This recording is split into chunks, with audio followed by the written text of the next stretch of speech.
Radio Kolkata, your daily dose of entertainment. শুভ সন্ধ্যা, good evening সবাইকে। রেডিও কলকাতা বিজয়গড় জ্যোতিষ রায় কলেজের এক এবং একমাত্র ইন্টারনেট রেডিওর সমস্ত শ্রোতা বন্ধুদের এক রাশ শীতকালীন শুভেচ্ছা জানাই। অনেকদিন থেকেই আমার একটা পাহাড় কেনার শখ, কিন্তু পাহাড় কে বিক্রি করে তা জানি না। যদি তার দেখা পেতাম, দামের জন্য আটকাতো না। সত্যি হয়ে উঠেছে আজকাল সেই কবে লিখে যাওয়া কথাটা। পাহাড় জুড়ে কবিতায় কবি সুনীল গঙ্গোপাধ্যায় যা লিখেছিলেন, পাহাড় এখন যেন নিজস্ব ব্যক্তিগত মালিকানাধীন সম্পত্তি। তাই তো পাহাড়ও খুব অভিমান করে। রাগ করেছে আমার পাহাড়, পাহাড়েরও তো রাগ হয়, হবে নাই বা কেন? ইট কাঠের জঙ্গলে আজ তার দম হচ্ছে বন্ধ। আগে সে ছিল পাইন ঘেরা চিরসবুজ বরফে মোড়া, এখন শুধুই কংক্রিট সিমেন্ট। পাহাড় ঢেকেছে মানুষের ইমারত। ঘন ঘন ধস নামছে, হচ্ছে জীবন বিপন্ন। পাহাড় টিকিয়ে রাখতে গেলে ফিরিয়ে দাও অরণ্য। কিন্তু ফিরিয়ে দাও বললেই খেই বা ফেরাচ্ছে বলুন? জলবায়ু পরিবর্তন, জমি আগ্রাসন ও দূষণের ফলে পাহাড়ে বসবাসকারী মানুষ, উদ্ভিদ ও অন্যান্য জীবজন্তু, পাখি, কীটপতঙ্গ আজ বিপর্যয়ের মুখে।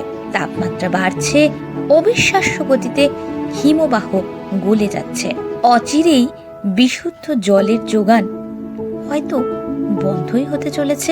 ভয়ানক এই পরিস্থিতি আঘাত হানতে চলেছে সমতলের মানুষকেও। আমরা যদি একটু পরিসংখ্যানের দিকে তাকাই, তাহলে দেখব বিশ্বের মোট জনসংখ্যার 15% মানুষ বাস করে পার্বত্য অঞ্চলে। ভাবতে অবাক লাগে, পার্বত্য অঞ্চলে অতুলনীয় সম্পদ থাকা সত্ত্বেও পাহাড়ে বসবাসকারী মানুষেরাই বোধহয় পৃথিবীর মধ্যে দরিদ্রতম জনগোষ্ঠী। আমরা অনেকেই জানি না তাদের বাঁচার জন্য নিয়ত লড়াই করতে হচ্ছে। পৃথিবীর বায়োডাইভার্সিটির হটস্পটগুলির অর্ধেকই আছে এই পাহাড়ি এলাকাগুলিতে। পাহাড়ি কিন্তু পৃথিবীর অর্ধেক মানুষকেই বিশুদ্ধ জলও দেয়। পৃথিবীর পার্বত্য অঞ্চলগুলিকে বিপর্যয়ের হাত থেকে বাঁচানোর জন্যই 2002 সালে রাষ্ট্রসংঘ আন্তর্জাতিক পর্বত দিবস পালন করার কথা ঘোষণা করে। 2003 সালের 11 ডিসেম্বর অর্থাৎ আজকের দিনেই প্রথমবারের মতো পালিত হয় আন্তর্জাতিক পর্বত দিবস। আজ এই বিশেষ দিনেই আরও এক নতুন অনুষ্ঠানের শুভ সূচনা হবে। আজকের দিনটিকেই বেছে নেওয়া হয়েছে রেডিও কলকাতা, যে সবে হাঁটি হাঁটি পাপা করে কয়েক বছর এগিয়েছে। তার হাতটা ধরল এসে প্রবীণ প্রাজ্ঞ এক প্রতিষ্ঠান। অভিজ্ঞ এই প্রতিষ্ঠানটির প্রসঙ্গে আসব। তার আগে বলি, রাজাবাজার সায়েন্স কলেজ নামটার সঙ্গে কম বেশি সকলেই পরিচিত। কারো কাছে স্বপ্নের জায়গা এটি, কারো কাছে শুধুই দ্রষ্টব্য স্থান। এর ভিতরেই আছে আরও একটি প্রতিষ্ঠান, নাম তার ইন্ডিয়ান সায়েন্স নিউজ অ্যাসোসিয়েশন বা ইসনা, আমাদের নিজস্ব সংস্থান ইসনা। এই সংস্থার সাথে হাতে হাত মিলিয়ে চলবে রেডিও কলকাতা। যৌথ উদ্যোগে আজ থেকে শুরু হলো অনুষ্ঠান ইসনার অঙ্গনে, যার মূল উদ্দেশ্য বিজ্ঞান জনপ্রিয়করণ এবং শিক্ষার্থীদের বিজ্ঞানমুখী করা। আজ ইন্ডিয়ান সায়েন্স নিউজ অ্যাসোসিয়েশন এবং রেডিও কলকাতার যৌথ উদ্যোগে যে অনুষ্ঠান ইসনার অঙ্গনের প্রথম পর্ব, রেডিও কলকাতা বিজয়গড় জ্যোতিষ রায় কলেজের এক এবং একমাত্র ইন্টারনেট রেডিও স্টেশনের সঙ্গে যৌথ উদ্যোগে ইন্ডিয়ান সায়েন্স নিউজ অ্যাসোসিয়েশনের নিজস্ব অনুষ্ঠান ইসনার অঙ্গনে শুনছেন প্রথম পর্ব, যার উপস্থাপিকা হিসেবে রয়েছি আপনার বন্ধু আরজে অম্বালিকা, এক প্রাক্তনী। হ্যাঁ, ইসনার প্রাক্তনী বলতে আমার নিজেকে খুব ভালো লাগে। 2013 বাংলায় বিজ্ঞান সাংবাদিকতা কোর্সটির এক ছাত্রী ছিলাম আমি একদিন। তারপর থেকেই জুড়ে গেলাম এই সংস্থার সাথে। তারপর বেঁধে বেঁধে থাকা এই সংস্থায় কত বড় নাম জড়িয়ে সব, আচার্য প্রফুল্ল রায় থেকে শুরু করে আজ অবধি। না, ইতিহাস হাঁটছি না, ইতিহাসের পথে হাঁটছি না আজ আমি। আর ইতিহাস বলার কাজও আমার নয়, বরং একটু আসুন পরিচয় করাই আপনাদের সাথে সদালাপি হাস্যোজ্জ্বল সেই মানুষটির সাথে, আমাদের সবার শ্রদ্ধার ডক্টর মানস চক্রবর্তী স্যারের সঙ্গে। মানস চক্রবর্তী এই নামটা বিজ্ঞান সম্প্রচারক হিসেবে এক উজ্জ্বল নাম। কলকাতার বিজ্ঞান জগতে এক বহু পরিচিত নাম মানস চক্রবর্তী। বসু বিজ্ঞান মন্দিরের রসায়ন বিভাগের প্রাক্তন এমিরেটাস অধ্যাপক। তিনি একজন স্বনামধন্য বিজ্ঞান সম্প্রচারকও বটে। ইসনার প্রবীণ সদস্য মানস স্যার। ব্রিটেনের রয়্যাল সোসাইটি অফ কেমিস্ট্রির পূর্ব ভারতের কাজকর্মের দায়িত্বেও রয়েছেন তিনি। না, বড্ড ভারী ভারী কথা। তার কাছে বরং জানতে চাইব এই ইন্ডিয়ান সায়েন্স নিউজ অ্যাসোসিয়েশন ইসনার পথ চলা কেমনভাবে শুরু হলো। আরজে অম্বালিকার সাথে ডক্টর মানস চক্রবর্তীর আড্ডাটা কিন্তু সেদিন ভালোই জমে উঠেছিল। শুনে নিন সেই সময়টা কেমন ছিল। নমস্কার, আমাদের সঙ্গে রেডিও কলকাতা স্টুডিওতে এখন পেয়ে গেছি প্রফেসর ডক্টর মানস চক্রবর্তী। আমরা আসলে মানস স্যার বলেই অভ্যস্ত। ইসনার আমরা যে অনুষ্ঠানে রয়েছি ইসনার অঙ্গনে, এই ইসনার অঙ্গনের আমরা একটু ফিরে যাব, ইতিহাসটা একটু দেখব। তার আগে একটু তার সম্পর্কে বলবো, সেটা পরে আসছি। আমরা স্যারকে পেয়েছি, তার মহামূল্যবান সময় তিনি আমাদের দিচ্ছেন, আমরা একটু শুনে নিই তার মুখ থেকে। নমস্কার স্যার, আপনাকে স্বাগত জানাচ্ছি অনুষ্ঠানে। আমি অম্বালিকা রয়েছি আপনার সঙ্গে। বলো, প্রশ্ন কি? হ্যাঁ, এবার বলুন যে ইসনা অর্থাৎ এটার তো একটা পুরো নাম, মানে পুরো শব্দটাও আছে, সেটা কখন কবে তার পথ চলা শুরু, কেন এভাবে ভাবা হলো আর কি? ঠিক আছে, এটা আসলে আমাদের ফিরে যেতে হবে 1930-এর দশকে, প্রাক স্বাধীনতা আমল। সেই সময় দুটো জিনিসে দেশের মধ্যে সাংঘাতিকভাবে মানুষের জোয়ার হয়েছিল। একটা হচ্ছে যে সবাই জাতীয় শিক্ষা করতে চাইছিল বিদেশি শিক্ষার বদলে, আর দ্বিতীয়ত পশ্চিমবঙ্গে একদল বৈজ্ঞানিক, প্রধানত পশ্চিমবঙ্গে, তারা ভাবতে শুরু করলেন যে বিজ্ঞানের তো অনেক আবিষ্কার হয়েছে, পশ্চিম যার জন্য ভীষণভাবে উন্নত হচ্ছে, আমাদের দেশে একেবারেই হয়নি। ফলে এই অবস্থায় বিজ্ঞানের আবিষ্কার সম্বন্ধে সাধারণ মানুষের মধ্যে প্রচারটা খুব করা দরকার, যাতে তারা বিজ্ঞান মনস্ক হতে পারে এবং সেই জ্ঞানটাকে দৈনন্দিন জীবনে এবং জীবনের সার্বিক উন্নতির জন্য কাজে লাগাতে পারে।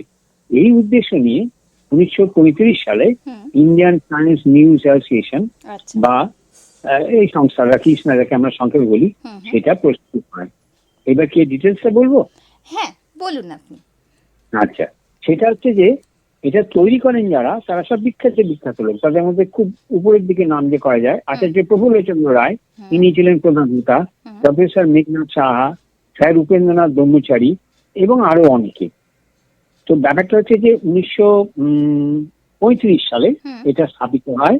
9th জুলাই 1935, 1935 সালে 9 জুলাই এটা ক্যালকাটা ইউনিভার্সিটি, আমাদের যে science college, Rajabazar science college, সেই সায়েন্স কলেজে ক্যালকাটা ম্যাথমেটিক্যাল সোসাইটির একটা হল আছে। সেই হলে এদের প্রথম মিটিংটা হয়। প্রায় 250 জন লোক এই মিটিং এ উপস্থিত ছিলেন। সেখানেই এই ইসনার অফিসিয়ালি এস্টাবলিশড হয় ইন্ডিয়ান সায়েন্স নিউজ অ্যাসোসিয়েশন। প্রথম প্রেসিডেন্ট হলেন আচার্য প্রফুল্লচন্দ্র রায়, অবভিয়াসলি উনি ফাউন্ডার প্রেসিডেন্ট।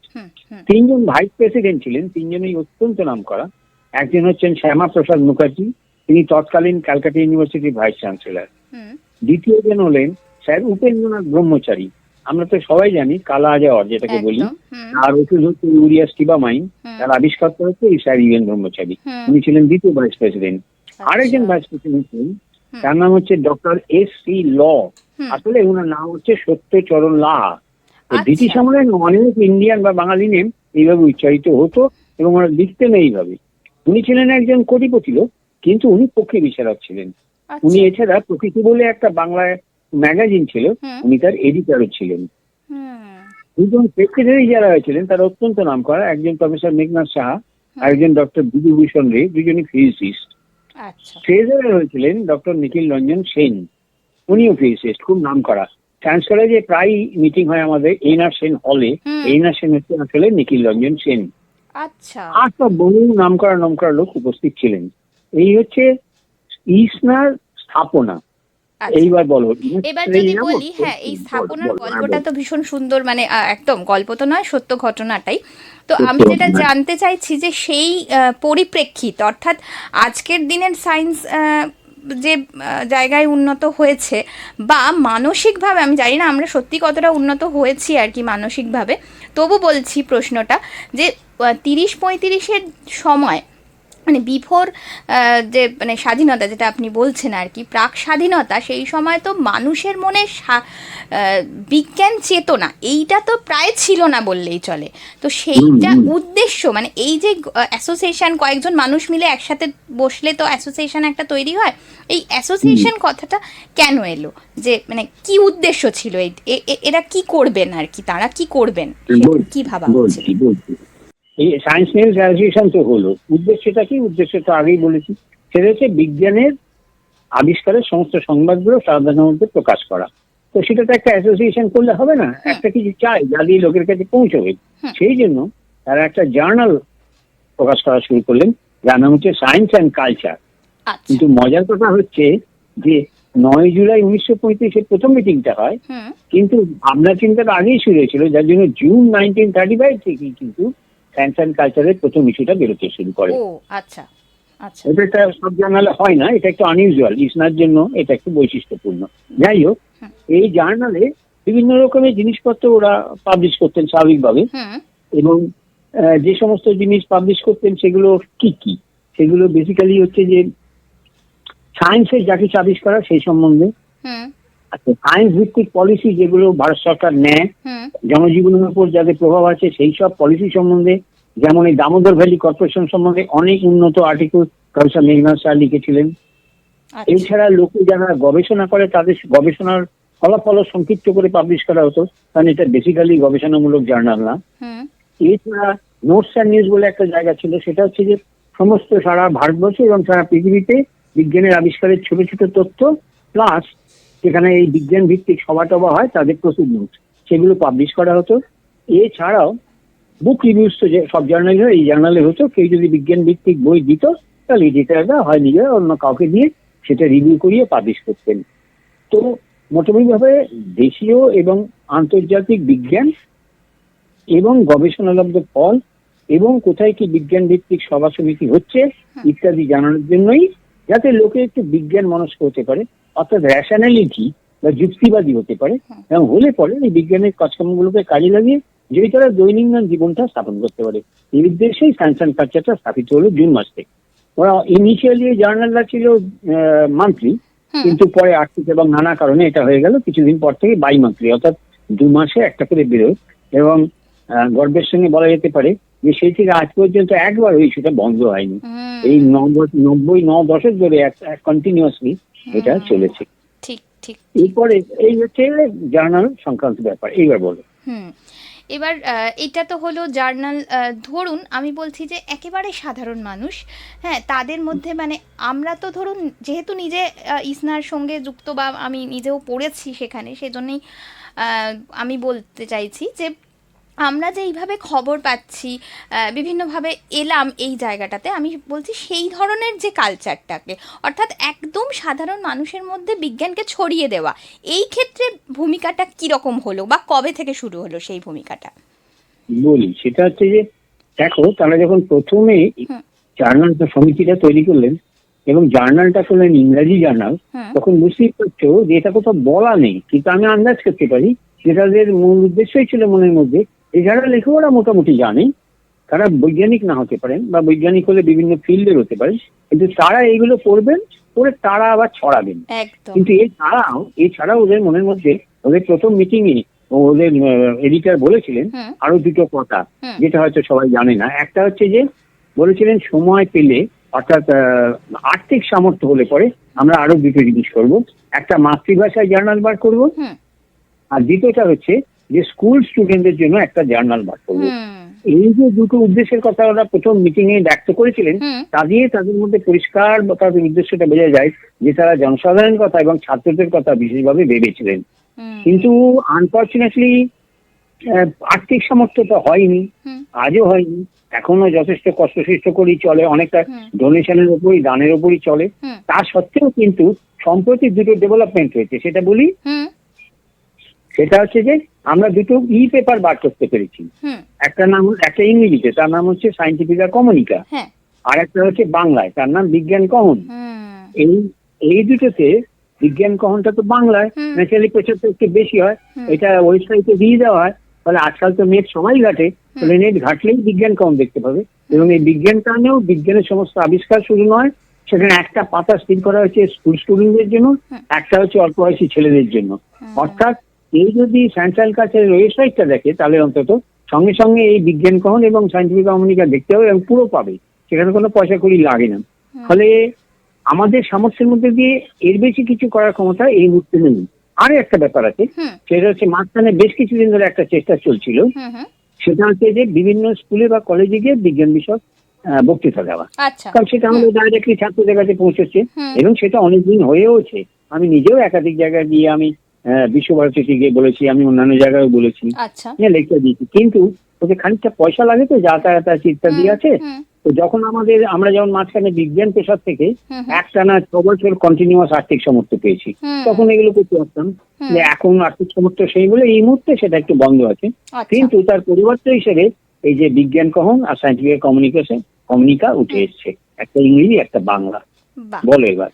আচ্ছা, এরপরে আমি যেটা জিজ্ঞেস করব যে আমি যেটা শুনেছি আর কি, যেহেতু রাজাবাজার সায়েন্স কলেজেই ব্যাপারটা মানে রয়েছে, আমাদের পুরো অফিস বা অ্যাসোসিয়েশনেই পুরোটাই, তো সেখানে আমরা অনেক ছাত্রছাত্রী বা ধরুন যারা গবেষণা করছেন তাদেরকেও আমরা খুব সহজে পাই, কিন্তু আমরা আরও ব্যাপারটা ব্যাপ্তির জন্য আরও অনেককে ইনভলভ করানো হচ্ছে, বা আমি নিজেও যেহেতু এখানকার না বাইরে থেকে এসেছিলাম আর কি, তো সেজন্যই বলছি যে এই যে স্টুডেন্টদেরকে নিয়ে বিজ্ঞান সাংবাদিকতা, এই ব্যাপারটাতে ইন্টারেস্ট গ্রো করা আর কি, যে সবাইকে নিয়ে অনেকটা দূর এগিয়েছে, সেইটা নিয়ে যদি একটু বলেন।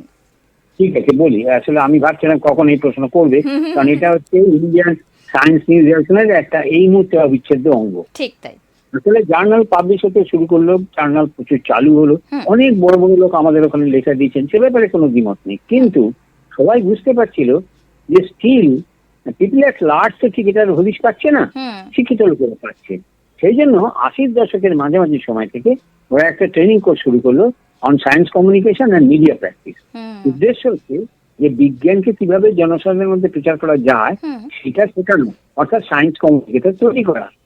আর মিডিয়া প্র্যাকটিস মানে এই কথাগুলো যখন বিভিন্ন মিডিয়া, সোশ্যাল হোক, বিভিন্ন অন্য কোনো মিডিয়াও, সেখানে যখন প্রকাশ করতে হবে কিভাবে করতে হবে, সেই উদ্দেশ্য নিয়ে এই ট্রেনিং কোর্সটা শুরু হলো। এটা বহুদিন ধরে ছিল, 12 উইকস, অর্থাৎ 12 সপ্তাহের একটা কোর্স, অনলাইন অফলাইন কোর্স, অর্থাৎ ডাইরেক্টলি অফলাইন সায়েন্স কলেজে ক্লাস হতো রেগুলার সন্ধ্যাবেলা 2 ঘন্টা করে।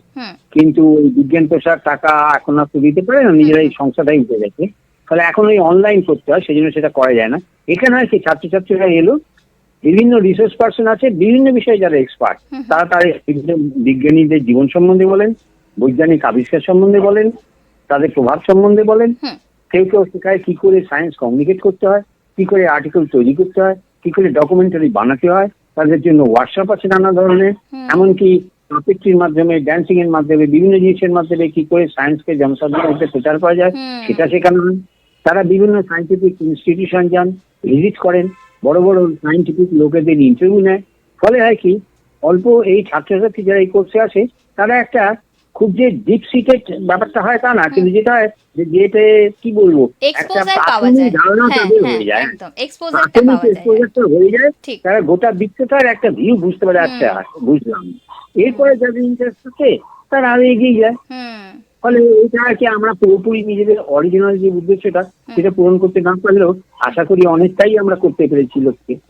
তুমি তো নিজে একজন এখানকার স্টুডেন্ট ছিলে, তাহলে তুমি আরো ভালো বলতে পারবে যে আমাদের কতটা সাকসেস বা ফেলিয়ার। হ্যাঁ, নিশ্চয়ই। তো এটা থেকেই আমার মনে হচ্ছে যে আমরা আরেকটুখানি জানতে চাইছি যে আমরা যে এখন অনলাইন কোর্স করছি সেইটা নিয়ে যদি আপনি একটু বলেন যে কারা মোটামুটি করছে বা করতে পারবে তাদের। আমরা তো বিভিন্ন মানে সংবাদপত্র বা বিভিন্ন জায়গায় প্রচার করিও, কিন্তু আমি বলতে চাইছি যে আপনি একটু বলুন যে কারা করতে পারবে, মানে কোথা থেকে এসে করবে, এইটা একটু বলেন। ব্যাপারটা তো সায়েন্স কমিউনিকেশন, কিন্তু সায়েন্সের ব্যাকগ্রাউন্ড থাকলেই ভালো হয়। কিন্তু সারা পৃথিবীতে যত সাংবাদিক, বিজ্ঞান বৈজ্ঞানিক, মানে সায়েন্স কমিউনিকেটর বা বিজ্ঞান লেখক আছেন, তারা অনেকেই সায়েন্টিস্ট, কিন্তু অনেকেই আবার নন সায়েন্টিস্ট, বিভিন্ন ফিল্ডের লোক, হিস্ট্রির লোক, লিটারেচার লোক, তারা খুব নাম করা। ফলে যারা এটা পরিচালনা করেন তারা এটা বুঝতে পেরেছিলেন এবং মনে হয় সঠিক বুঝেছিলেন যে আসলে বিজ্ঞানে আগ্রহ থাকাটা জরুরি আর মিনিমাম একটা শিক্ষা থাকাটা জরুরি। সেই জন্য ওরা যেটা বলেছিলেন যেটা লেখাটাও ভালো হতে হবে আর কি। এখানে যে কোনো ফিল্ডে গ্র্যাজুয়েট হলেই হবে। এমনকি যারা ফাইনাল থার্ড ইয়ারে, এখন তো সেমিস্টার হয়ে গেছে, ফাইনাল সেমিস্টার গ্র্যাজুয়েশনের পরীক্ষা দিয়েছে, পেন্ডিং রেজাল্ট বা পেন্ডিং পাসিং এক্সাম, তারাও ভর্তি হতে পারে। সায়েন্স পেপার, কিন্তু that is not a must, কারণ এখানে যেভাবে ট্রেনিংটা দেওয়া হয় না সেখানে, আর যে কোনো লোককে সায়েন্স কমিউনিকেটর হতে গেলে বিজ্ঞানটাকে বোঝার চেষ্টা করতেই হবে। ঠিক তাই, সেটা কিন্তু করার নেই, সে বিজ্ঞানের ছেলে হলেই বা না হলেই বা। আমাদের টিপিক্যাল এক্সাম্পল প্রতীক গুহ, তুমি ভেবে দেখো, প্রতীক গুহর নাম তুমি না জানে, কিন্তু উনি সাধারণ বিএসসি পাস, ইমাজিন করো। অবশ্য কত নাম করা প্রফেসর আছে, তারা কিন্তু তেমন লেখেন না, লিখতে পারেন না। ফলে সায়েন্স, পার্সুট অফ সায়েন্স আর সায়েন্স কমিউনিকেশন কিন্তু এক জিনিস নয়। ঠিক, দুটোই সায়েন্স বেসড, কিন্তু দুটো উদ্দেশ্য এবং রীতি প্রকৃতি সম্পূর্ণ আলাদা।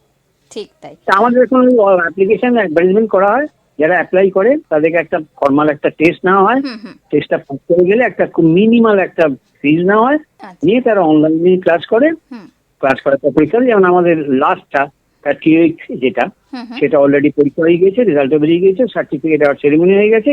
এবার পরেরটা আর কি অ্যাডভান্স কোর্সটা, এখন আর পুরো কোর্সটা কিন্তু অনলাইন হওয়ার পর দুভাগে ভাগ করা আছে। একটা হচ্ছে বেসিক, একটা অ্যাডভান্স।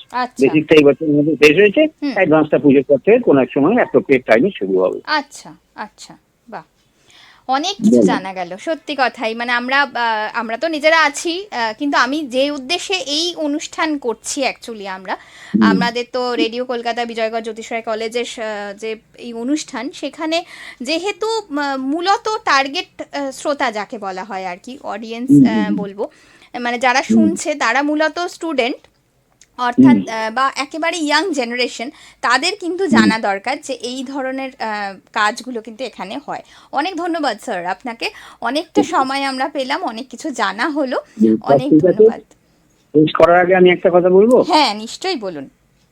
সেটা হচ্ছে তুমি যেহেতু ওই একটা রেডিও সেন্টারকে প্রতিনিধি, আমি বলছি যদি তোমাদের কানে কখনো আসে যে কোনো কলেজে বা কোনো স্কুলে এই সিনিয়র স্টুডেন্টদের জন্য বিজ্ঞান ভিত্তিক কিছু বক্তৃতা দেওয়ার দরকার আছে, জাস্ট কৃষ্ণা কন্ট্যাক্ট করবেন, আমরা আপনার চেষ্টা করবো সেখানে গিয়ে ওটা বলতে। আমাদের দিক থেকে এইটুকু জেস্টার আছে, তোমাদের আরো তো লোকজন আছেন, অর্ণব আছে, ওরা জানে ব্যাপারটা। আর আমাদের তো এখন প্রশান্ত সাংবাদিক মন্ত্রণা জড়িত আছেন, সেটা তুমিও জানো। অসুবিধা হবে না, তোমরা বলো, আমরা চেষ্টা করবো। একদম, আমাদের এই অনুষ্ঠানের উদ্দেশ্য এটাই। অনেক ধন্যবাদ, অনেক সময়টা ভালো কাটলো আর কি, অনেক কিছু আমাদের আপনার থেকে আর কি জানা হলো। অনেক ধন্যবাদ। আজকের মতো আপনাকে এই স্টুডিওতে আরো একবার ধন্যবাদ জানালাম। ঠিক আছে, ভালো থেকো, ঈশ্বর তোমার ভালো করুন, রাখছি। হ্যাঁ, অনেক ধন্যবাদ ডক্টর মানস চক্রবর্তী স্যারের সাথে। গল্পে আড্ডায় ভাবনারা ডানা মেলল। সেই পুরনো ক্লাসরুমটাতেও ফিরে গেলাম যেন।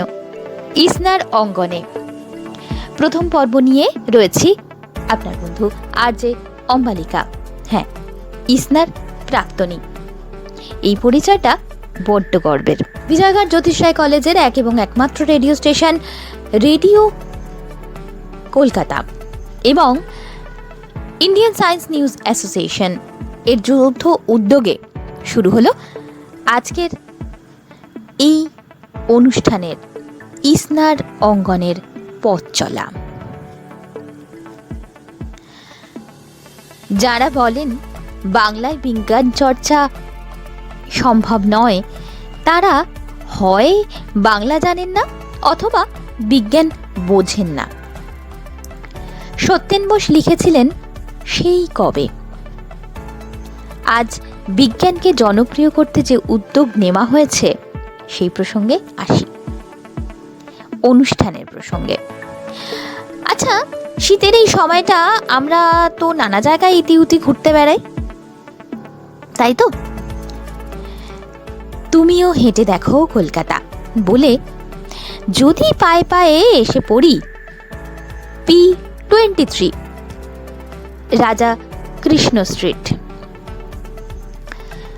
কলকাতা, ওয়েস্ট বেঙ্গল 700006, এই ঠিকানায়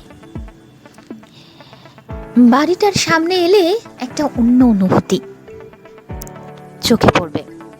বঙ্গীয় বিজ্ঞান পরিষদ, বিজ্ঞান ও বৈজ্ঞানিক জ্ঞানের চর্চার একটি অগ্রগামী সংস্থা এটি। যারা বিজ্ঞান নিয়ে একটু একটু পড়াশোনা করি তারা প্রায় সবাই জানি। আজ ঘুরে দেখা আজকের বিজ্ঞান সফর এই বাড়িটি ঘিরেই।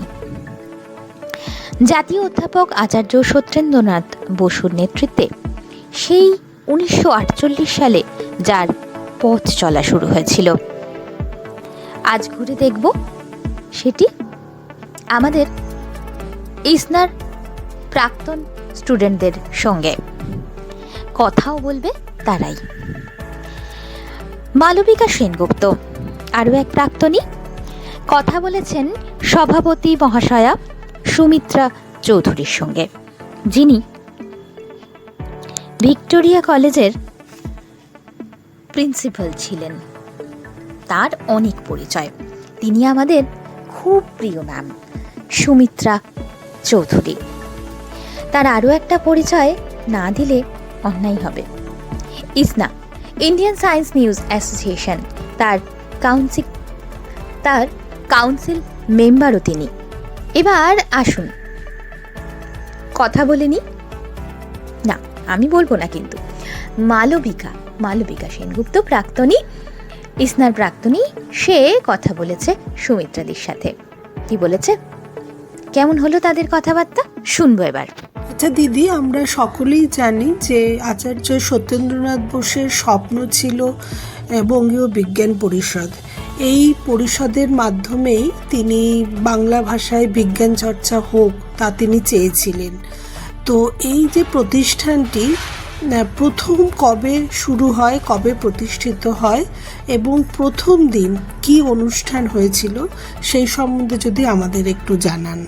বঙ্গীয় বিজ্ঞান পরিষদ সংক্ষেপে বলিতে গেলে বলা যেতে পারে যে এখানে বাংলা ভাষার মাধ্যমে বিজ্ঞান শিক্ষা এবং বিজ্ঞানের জনপ্রিয়করণের জন্য 75 বছর অতিক্রান্ত একটি প্রতিষ্ঠান।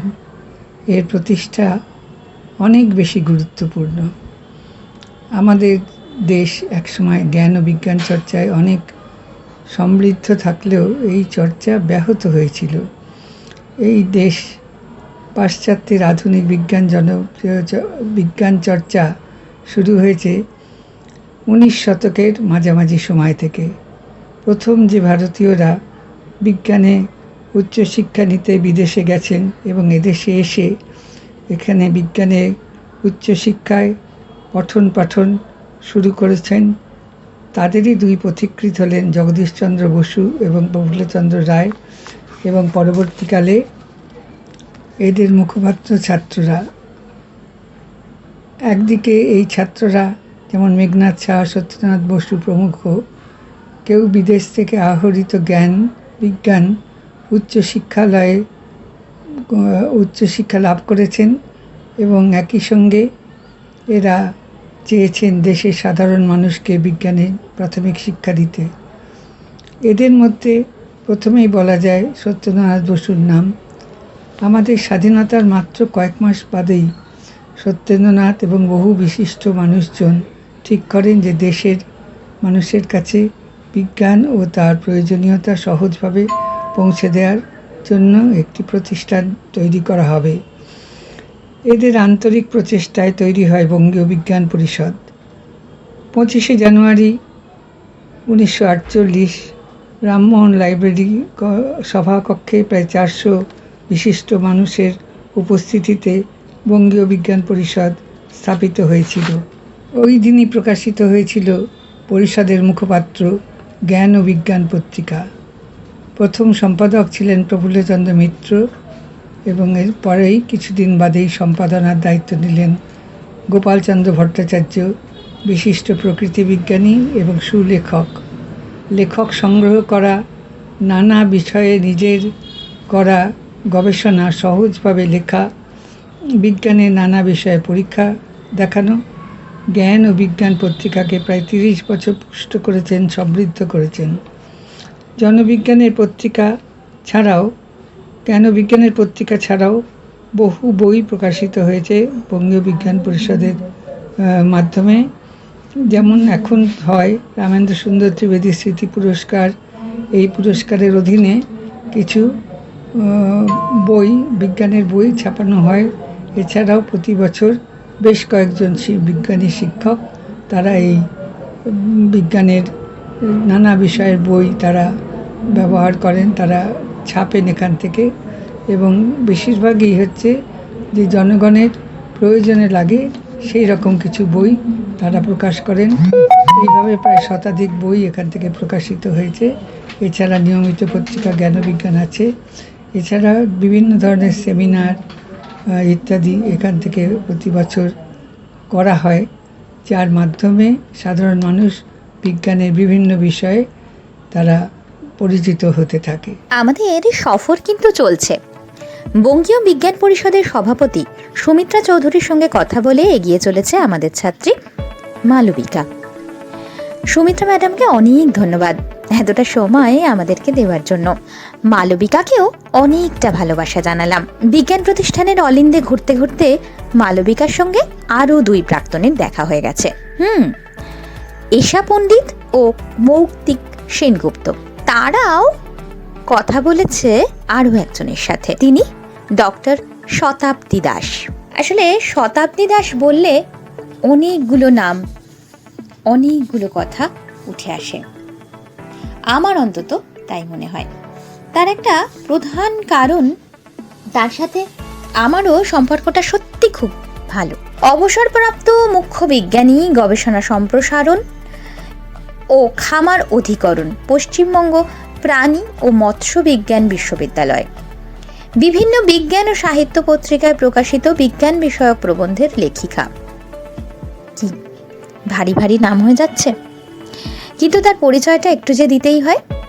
বঙ্গীয় বিজ্ঞান পরিষদের কর্মসচিব এবং জ্ঞান ও বিজ্ঞান পত্রিকার প্রাক্তন অন্যতম সম্পাদক, এ যুগের কিশোর বিজ্ঞানী, বিজ্ঞান গবেষক ও জীববৈচিত্র্য সুরক্ষা বার্তা পত্রিকার সম্পাদক মণ্ডলীর সদস্য, বেশ কয়েকটি বিজ্ঞান বিষয়ক বইয়ের লেখিকা, দূরদর্শন কলকাতার কৃষি দর্শন অনুষ্ঠানের অন্যতম বিশেষজ্ঞ, আকাশবাণী কলকাতার বিজ্ঞান বিভাগের বক্তা তিনি। বঙ্গীয় বিজ্ঞান পরিষদের শুরুর সম্পর্কে যদি কিছু বলেন, কত সালে শুরু এবং এর মানে প্রতিষ্ঠান তৈরি করার পিছনে কি ভাবনা কাজ করেছিল সেই বিষয়ে আমাদেরকে একটু জানান। এই প্রতিষ্ঠান মানে বঙ্গীয় বিজ্ঞান পরিষদ, এটা তো প্রতিষ্ঠা করেছিলেন আচার্য সত্যেন্দ্রনাথ বসু, আমরা জানি এটা। তো তিনি এবং তখনকার আরো কিছু মানুষ, যারা তখনকার শিক্ষা জগতের মানুষ বা সমাজ সচেতন মানুষ, তারা সকলে ঠিক স্বাধীনতার অব্যবহিত পরে 1948 সালের 25শে জানুয়ারি এই প্রতিষ্ঠান প্রতিষ্ঠা করেছিলেন আচার্য। তো তখন তারা মানে সত্যেন্দ্রনাথ বসু এবং তার যারা সহযোগী তখন ছিলেন, তারা উপলব্ধি করেছিলেন যে স্বাধীনতার সঙ্গে সঙ্গে মানুষকে বিজ্ঞান সচেতন করতে হবে এবং সাধারণ মানুষের মধ্যে বিজ্ঞানকে পৌঁছে দিতে হবে, এবং এটা পৌঁছে না দিলে পরে দেশ গড়ে উঠবে না। আধুনিক বিজ্ঞান মনস্ক দেশ গড়ে তুলতে গেলে সাধারণ মানুষের মধ্যে বিজ্ঞান সচেতনতাটাকে আনতে হবে, বিজ্ঞানকে পৌঁছে দিতে হবে। তো এই ভাবনা থেকেই আচার্য এই প্রতিষ্ঠান গড়ে তোলার প্রয়াস নিয়েছিলেন। আর মানে সেটা তো তাহলে এখন অনেক বছর হয়ে গেছে। এখন মানে কি ধরনের কাজকর্ম বা কি ধরনের ইনিশিয়েটিভস এখান থেকে নেওয়া হচ্ছে? মানে তখনও এটা বিজ্ঞান প্রচারের জন্যই তৈরি এই প্রতিষ্ঠানের শুরু, এখন কি ধরনের কাজ হচ্ছে মানে আমাদের এখানে? আচ্ছা, তাহলে আরেকটু আমাকে বলতে হবে যে আচার্যদেব যে উদ্দেশ্যটা নিয়ে বললাম, উদ্দেশ্যটার কথা, এবং তার জন্য তিনি যেটা উপলব্ধি করেছিলেন যে সাধারণ মানুষের কাছে যদি বিজ্ঞানকে পৌঁছতে হয় তাহলে সেটা কিন্তু আমাদের মাতৃভাষার মাধ্যমে করতে হবে। তো আমাদের মাতৃভাষা যেহেতু বাংলা, এই বঙ্গদেশের বা এখন পশ্চিম বাংলার, সেই জন্য তিনি তখন বাংলা ভাষার মাধ্যমে বিজ্ঞানকে প্রচারের উদ্যোগ নিয়েছিলেন, এবং সেই মানে উদ্দেশ্য নিয়ে তিনি একটি পত্রিকা প্রকাশ শুরু করেছিলেন। সেটাও 1948 সালের জানুয়ারি মাস থেকেই বেরোতে শুরু করেছিল। যে পত্রিকাটা এখনো আমরা বের করছি, সেই 1948 সাল থেকে কোনোদিন এই পত্রিকা প্রকাশে কোনো ছেদ পড়েনি। এখনো পর্যন্ত প্রতি মাসের 1 তারিখেই এই পত্রিকাটা প্রকাশিত হয়। পত্রিকাটার নাম হচ্ছে জ্ঞান ও বিজ্ঞান, এবং এই পত্রিকার সম্পাদনার সঙ্গে বহু বিদগ্ধ মানুষরা যুক্ত থেকেছেন, এবং সবথেকে উল্লেখযোগ্য যিনি ছিলেন তিনি হচ্ছেন বিজ্ঞানী গোপালচন্দ্র ভট্টাচার্য, যিনি, যাকে আমরা বলতে পারি যে জনবিজ্ঞান আন্দোলনের একজন খুব উল্লেখযোগ্য কর্মী এবং জনবিজ্ঞানের প্রচারক, বা যেটাকে আমরা ইংরেজিতে পপুলার সায়েন্স বলি, সেই পপুলার সায়েন্সকে সাধারণ মানুষের কাছে পৌঁছে দিতে তার অবদান কিন্তু বিশাল বড়।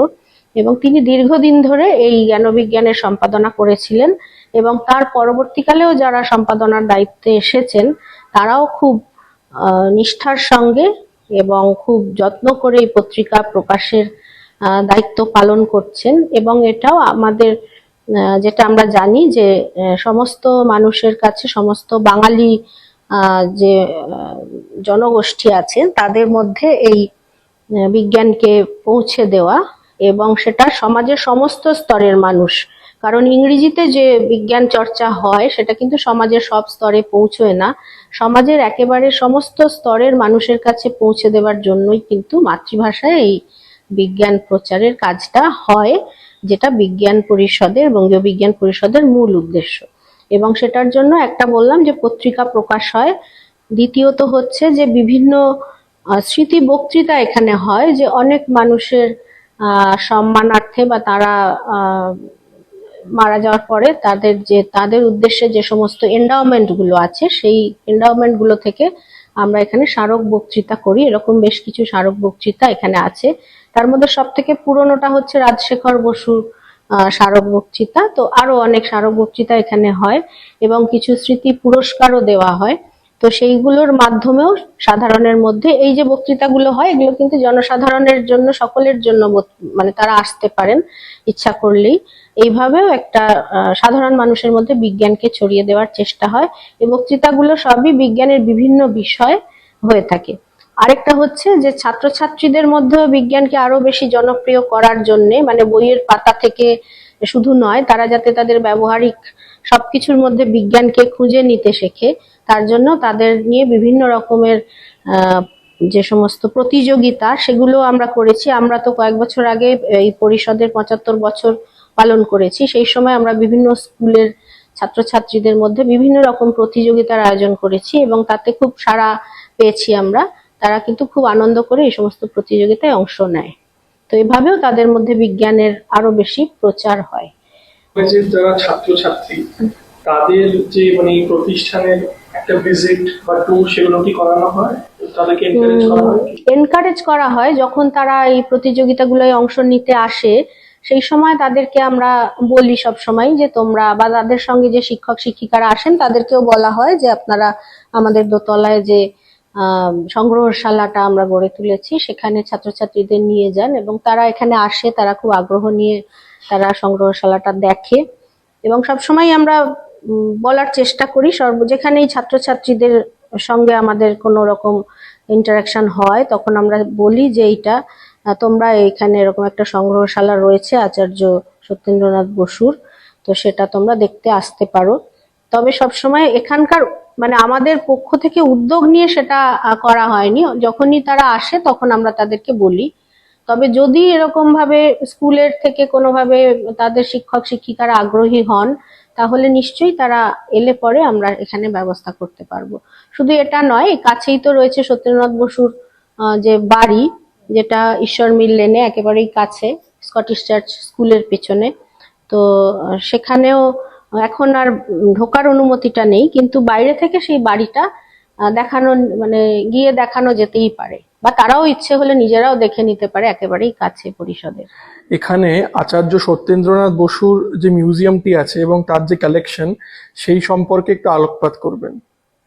এই যে সমস্ত সংগ্রহ মানে তার ব্যবহৃত জিনিসপত্র রয়েছে, তার ব্যবহৃত বইপত্র রয়েছে, তার সংগ্রহের বইপত্র, এবং তাছাড়া যেটা তিনি যে সর্বোচ্চ নম্বর পেয়ে পাশ করেছিলেন আমরা জানি, তার যে এমএসসি পরীক্ষার যে মার্কশিট তার একটা মানে কপি এখানে রাখা আছে ল্যামিনেট করে।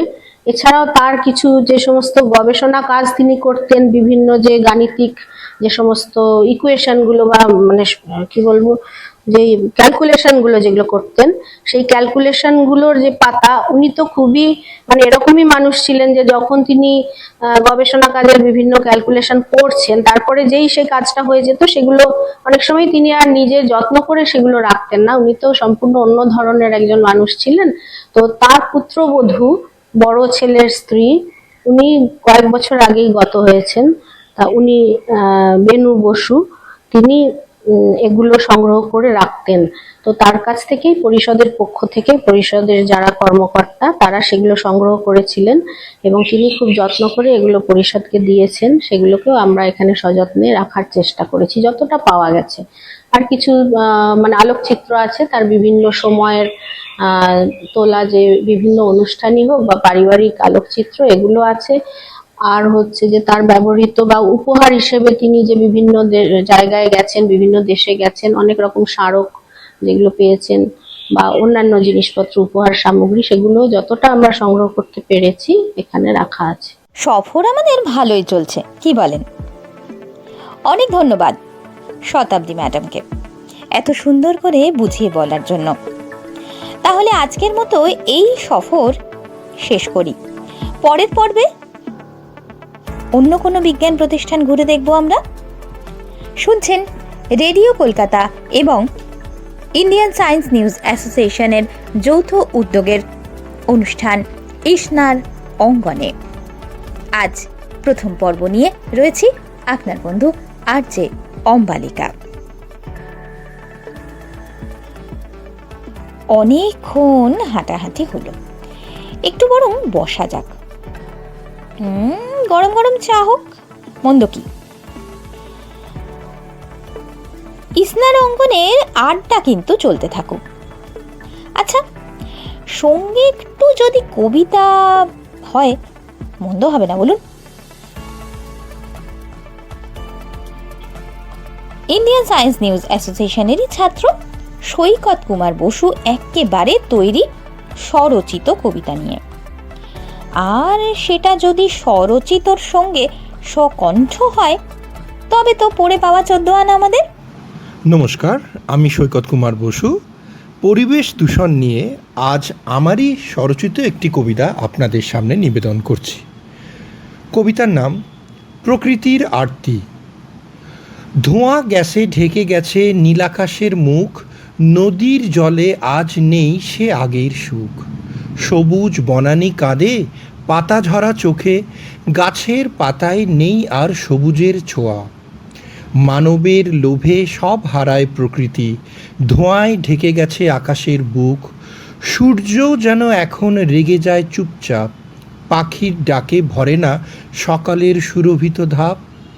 নদীর বুকে এখন বিষের স্রোত, জল নয় যেন এক দুঃখের চিঠি।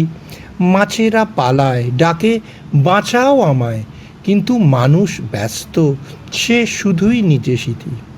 নদী বলে, আমার বুকে বিষ ঢালে কারা, পাহাড় হাঁপায় কেটে ফেলে আমায় তারা। পাখিরা হারায় ঘর নিঃসঙ্গ আকাশে, সবুজ মাঠ আজ শুধুই স্মৃতি বাতাসে। প্লাস্টিকে ভরে গেছে বন জঙ্গল, প্রাণীদের চোখে শুধুই ভয়। তাদের ঘর কেড়ে নিচ্ছে সভ্যতা, বেঁচে থাকা যেন এক যুদ্ধের রায়। হিমালয় কাঁদে, গলছে তার বরফ, বন্যা খরা ঝড় প্রকৃতির প্রতিশোধ। মানবতা বুঝবে কবে তার ভুল, নাকি সব হারিয়ে তবে হবে উপলব্ধি? প্লাস্টিক ভাসে সাগরের ঢেউয়ে, মাছেরা মরছে নিঃশব্দ বেদনায় বয়ে। শহরের কোলাহল, কলকারখানার ধোঁয়া, জীবনের আর প্রকৃতির মাঝে বাঁধে যে ফাঁস ছোঁয়া। বন্ধ হোক এই নেশা দূষণের খেলা, জেগে উঠুক মানব, পরিবেশই বাঁচাবো মেলা। গাছ লাগাই, নদী বাঁচাই, প্রাণ বাঁচুক সব, প্রকৃতির কোলে ফিরে আসুক শান্তির রব। হে মানুষ, এবার থামো, ভাবো, এই ধরনী তোমারও মা। দূষণ নয়, গড় সবুজের পথ, নইলে একদিন সবই হবে ফাঁকা। নীল আকাশে মেঘের খেলা, ছায়া ফেলে সবুজ বেলা। পাখির ডাকে ভোরের গান, নতুন দিনের সোনার যান। পাহাড় নদী জঙ্গল ঝর্ণা, প্রকৃতির এক রঙিন তরণা। দোলে বাতাসে ফুলের গন্ধে, মন হারায় শ্যামল ছন্দে। ধানের খেতে সোনালি ঢেউ, বৃষ্টির জল প্রাণের নেউ। গাছের ডালে দোলে জীবন, ধরণী মা সবার চিহ্ন। সূর্য ওঠে, দিন করে শুরু, চাঁদ আসে রাতের গুরু। এই প্রকৃতি শান্তির ঘর, রাখো তাকে ভালো করে, যত্ন করে পর। নমস্কার। কি ভালো, কি ভালো, অনেক ধন্যবাদ সৈকতবাবু। শুনতে শুনতে একটা কথা আমার মাথায় এলো, কত সহজভাবে বাংলায় বলা যায় বিজ্ঞানের জটিল তত্ত্বকে। আসলে বাংলায় বিজ্ঞান লেখা যায় না বলে যাঁরা বলেন তাদেরকে আমার বলতেই ইচ্ছা করে। আগে কিন্তু যথেষ্ট বৈজ্ঞানিক প্রবন্ধ এবং গ্রন্থ বাংলা ভাষায় প্রকাশিত হয়েছে। জগদীশচন্দ্র বসু, প্রফুল্লচন্দ্র রায়, রাজশেখর বসু বহু বিজ্ঞানভিত্তিক প্রবন্ধ বিভিন্ন পত্রিকায় প্রকাশ করতেন। আমরা যদি স্বয়ং রবীন্দ্রনাথ ঠাকুরের কথা বলি, সহজ ভাষায় জনসাধারণের মাঝে বিজ্ঞান পরিচিতির জন্য কলম ধরেন। বিশ্ব পরিচয়, আমরা অনেকেই তার সাথে পরিচিত। এই বইটির পরমাণুলোক, নক্ষত্রলোক, সৌরজগৎ ও ভূলোক নামে 4টি অধ্যায় ছিল। পরেও অবশ্য আমরা দেখেছি যে বিশ্বভারতী লোকশিক্ষা গ্রন্থমালা, বিশ্ববিদ্যালয় বিদ্যা সংগ্রহ, এরকমভাবে ধারাবাহিকভাবে বিভিন্ন রকম বিজ্ঞান প্রবন্ধ বেরোতো। এই প্রসঙ্গে আমার মনে হলো কথা বলার জন্য একদম যাকে বলে পারফেক্ট মানুষ, সেই মানুষটি আর কেউ নন। তার কথা বলতে গেলে একটু পরিচিতি দিতেই হয়, না একটু না, অনেকটা পরিচিতি। তিনি আমাদের খুব কাছের মানুষ। সেই মানুষটির সাথে যখন সামনে কথা হয় তখন আমার মনে হয়েছিল যে কি জানি কেমন হবেন তিনি, কিভাবে কথা বলবো। কি সহজ করে নিলেন তিনি নিজেই।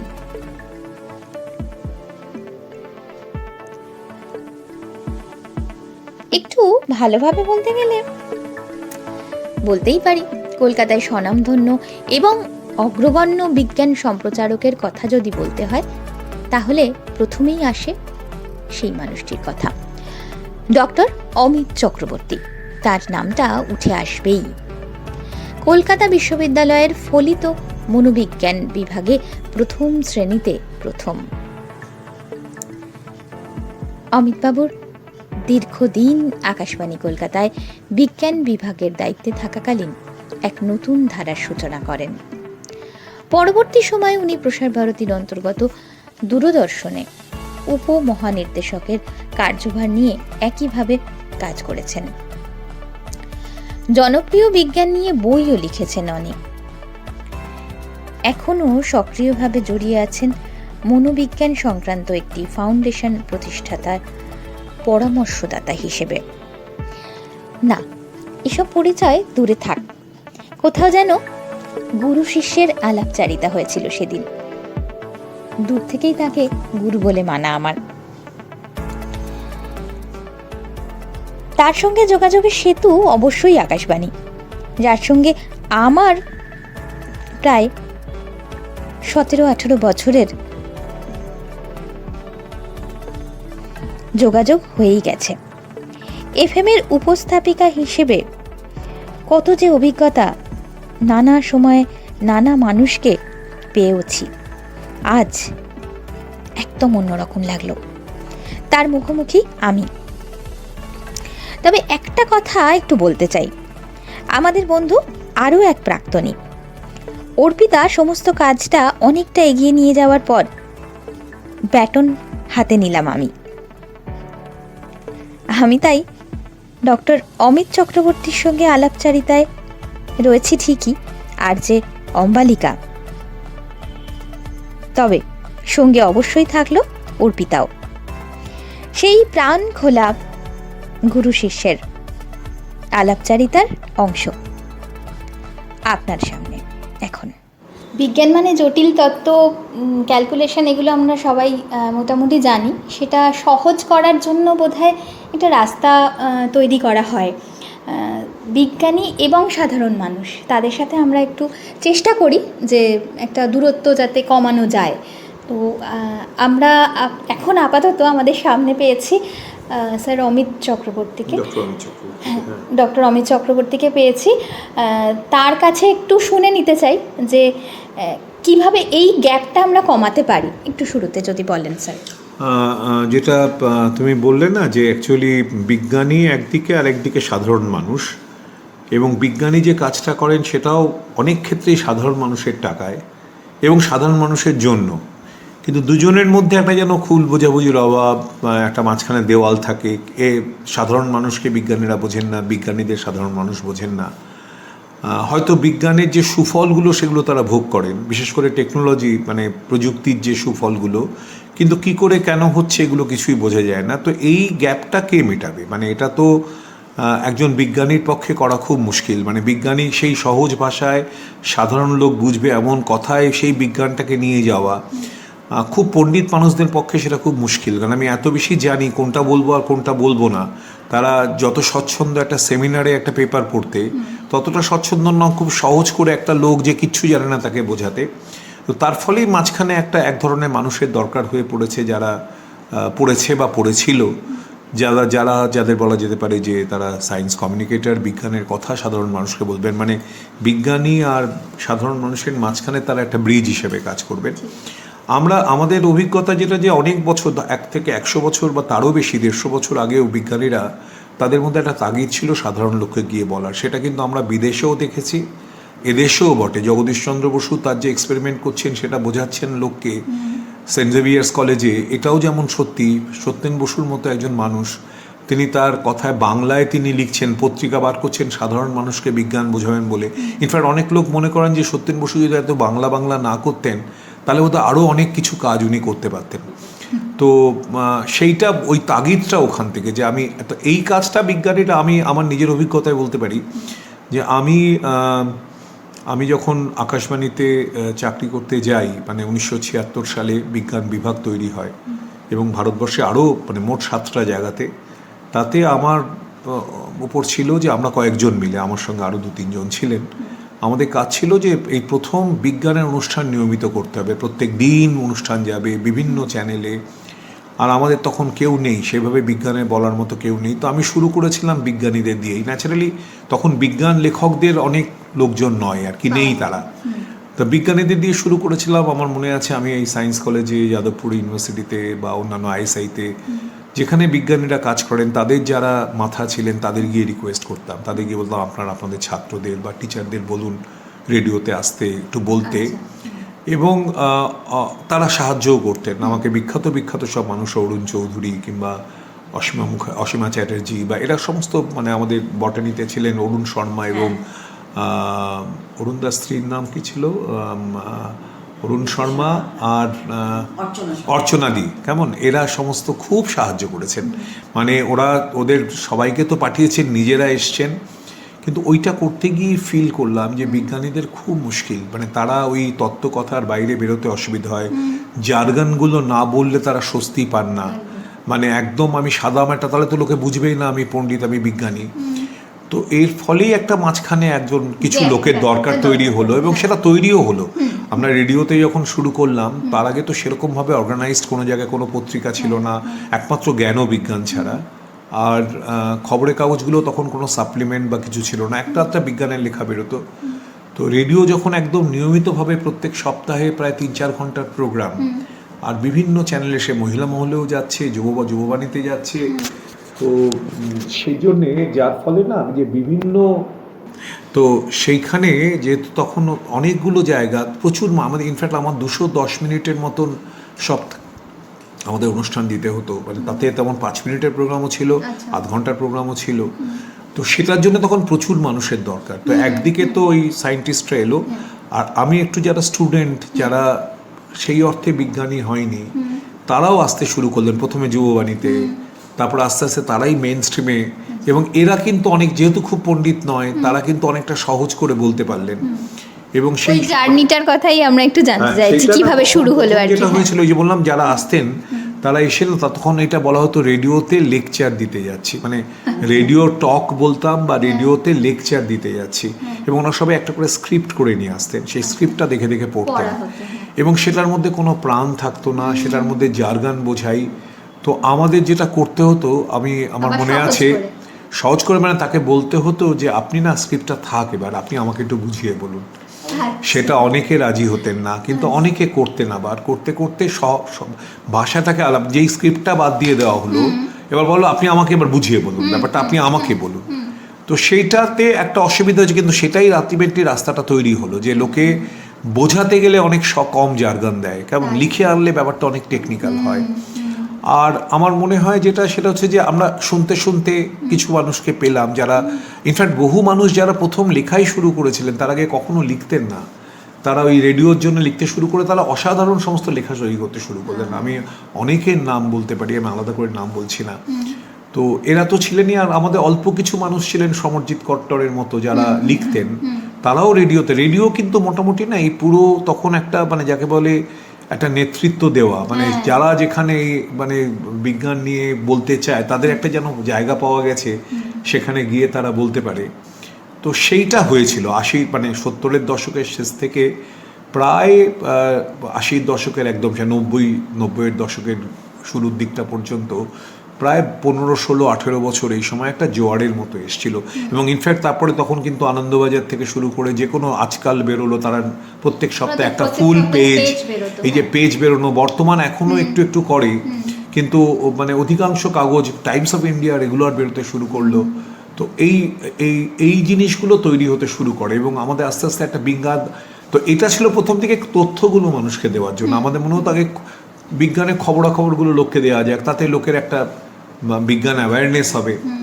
পরে আমরা রিয়েলাইজ করেছিলাম যে শুধু এই তথ্য দিয়ে কাজ হবে না, আমরা যদি বেসিক্যালি যে চেঞ্জটা করতে চাই সেটা একটা মানসিকতার পরিবর্তন। মানে আমি সমস্ত বিজ্ঞানও করছি, বিজ্ঞানটা একটা অ্যাপ্রনের মতো, আমি ল্যাবরেটরিতে ঢুকি যখন তখন বিজ্ঞানী হয়ে যাই, অ্যাপ্রনটা কাঁধে দিই, বেরিয়ে এসে আমি পুরো ঘোর অবিজ্ঞানী। আমি বসে নানা রকম ধর্মীয় রিচুয়াল পালন করি, আংটি পড়ি, যে মানে হোমিওপ্যাথি করি। তো এই সমস্ত যেগুলোর মধ্যে বিজ্ঞান নেই, সেই বিজ্ঞানগুলোকে আমি মানে নির্দ্বিধায় লোককে বলতে থাকি, প্রচার করি। তো এইটা কাটাতে গেলে মানুষের মধ্যে না বিজ্ঞান সচেতনতা বলতে কিন্তু বিজ্ঞানের তথ্য জানা নয়, তার মানে বিজ্ঞানের যে বেসিকগুলো, মানে আমাদের যে আমরা যাকে বলি মেথডস অফ সায়েন্স, এই বিজ্ঞানের জিনিসগুলো বোঝানো দরকার, কোনটা বিজ্ঞান আর কোনটা বিজ্ঞান নয়। তো সেইগুলো আমরা তার উপর জোর, মানে ইনফ্যাক্ট 80-র দশকের প্রথম দিকটা ছিল তথ্য দেওয়া, তারপরে সেটা সরে এলাম আমরা বিজ্ঞানের মানসিকতার উপর, তখন এই কুসংস্কার দূর করার জন্যে, অন্ধবিশ্বাসের এগেনস্ট, এবং বিভিন্ন ফরম্যাটে রেডিও যেটা করেছিল তখন আমরা শুধুমাত্র এই কথাতে নাটক করা, পাঁচালি করা, গানের মধ্যে আনা, গীতিনাট্য করা, মানে রেডিওতে যে ফরম্যাটস আছে, আড্ডা, মানে আমরা একটা জ্ঞান বিজ্ঞানের আসর বলে হতো, সেটা খুব ইন্টারেস্টিং। আমরা করতাম কি, কোনো একটা জায়গায় যেতাম, কোনো একটা, সেটা তখন আবার সায়েন্স ক্লাবগুলো খুব অ্যাক্টিভ হলো, সেই সায়েন্স ক্লাবগুলো অর্গানাইজ করতে, এবং সেখানে 70, 80, 90, 100 জন লোক জড়ো হয়েছে, এবং সেখানে আমরা গেলাম, আমাদের সঙ্গে একজন এক্সপার্ট থাকলো বা আমরাও থাকলাম, যে যা প্রশ্ন করতে পারে আমরা চেষ্টা করবো সাধ্যমতো তার উত্তর দেওয়া, সেটা দিতাম, এবং সেটা পুরোটা রেকর্ড করে সেই এডিটেড ভার্সনটা শোনাম। That was very popular program. কেমন একটা সরাসরি লোকজন মানে খুব বোকা বোকা প্রশ্ন করছে, সেটার উত্তর দিতে হচ্ছে, বা পারছি না, তখন বলছে আমরা এটা উত্তর জানি না, পরে আপনাদের জানাবো, এবং সেটা পরে অনুষ্ঠানে দিয়েও দেওয়া হচ্ছে। এইগুলো আমাদের পরবর্তীকালে এফএম এ যখন আমি আবার ঘুরে আসি আকাশবাণীতে, তখন এফএম শুরু হল। আর এফএম এ আমরা যেটা করেছিলাম এই ধরনের অনুষ্ঠানগুলো, মানে একদম ইনস্ট্যান্ট বলা হবে, লোকে প্রশ্ন করবে, আমরা উত্তর দেব, ফোন আসবে। এই ফোনটা ভীষণভাবে এলো এফএম এর সঙ্গে, এবং আমরা ওইটাই শুরু করেছিলাম। তখন আর কোনো রেকর্ডিং না, সব লাইভ প্রোগ্রাম, লাইভের। ইনফ্যাক্ট তখন আমি শুধু এফএম এর জন্য আমি ক্যালকাটা মানে কলকাতা ক খয়ের প্রোগ্রামও লাইভ করতে শুরু করলাম, যে ওই রেকর্ডিংয়ে যেমন অনেক ন্যাচারাল হয় লাইভ করলে লোকে অনেক মেকি জিনিসগুলো কমে যায়, লোকে অনেক বেশি তার মধ্যে প্রাণ আসে একটা। তো সেগুলো করেছি রেডিওর প্রোগ্রাম। আমার মনে হয় আমরা সেই সময়টা একই সঙ্গে কুসংস্কার দূর করা আর লোকের মধ্যে মানে বিজ্ঞান মানসিকতা জাগানোর পাশাপাশি যেটা আমরা করতে পেরেছিলাম, বিজ্ঞান যে একটা আন্দোলনের জায়গা, বিজ্ঞানের একটা সায়েন্স মুভমেন্ট যেটাকে বলে, সেই সময় মানে আমাদের ঘটনাচক্রে সেই সময় ভারত সরকার ওটা national council for science and technology communication তৈরি করেন, এবং তারা 80-র দশক থেকে আমাদের আমাদের সঙ্গে কোলাবোরেট করতে শুরু করে। আমরা সারা দেশ জুড়ে সমস্ত বিজ্ঞানের অনুষ্ঠান হতে শুরু করে। সেই সময় প্রথম ভারতে একটা সারা ভারত জুড়ে বিজ্ঞান পদযাত্রা, বিজ্ঞান যাটা হয়, একটা মানে সব মিলিয়ে রেডিও তার একটা পার্ট, এইভাবে আমরা যুক্ত হয়েছিলাম। এবং সেইটা আমার মনে হয়েছিল একটা বিষয়, আমার নিজের বিশ্বাস হতো যে আমরা বোধহয় এই বিজ্ঞানের প্রিন্সিপালগুলো লোকে জানলে আলটিমেটলি সমাজেরই তো উপকার, মানুষ এগিয়ে যায়, মানুষের মধ্যে প্রগতির ব্যাপারটা আসে।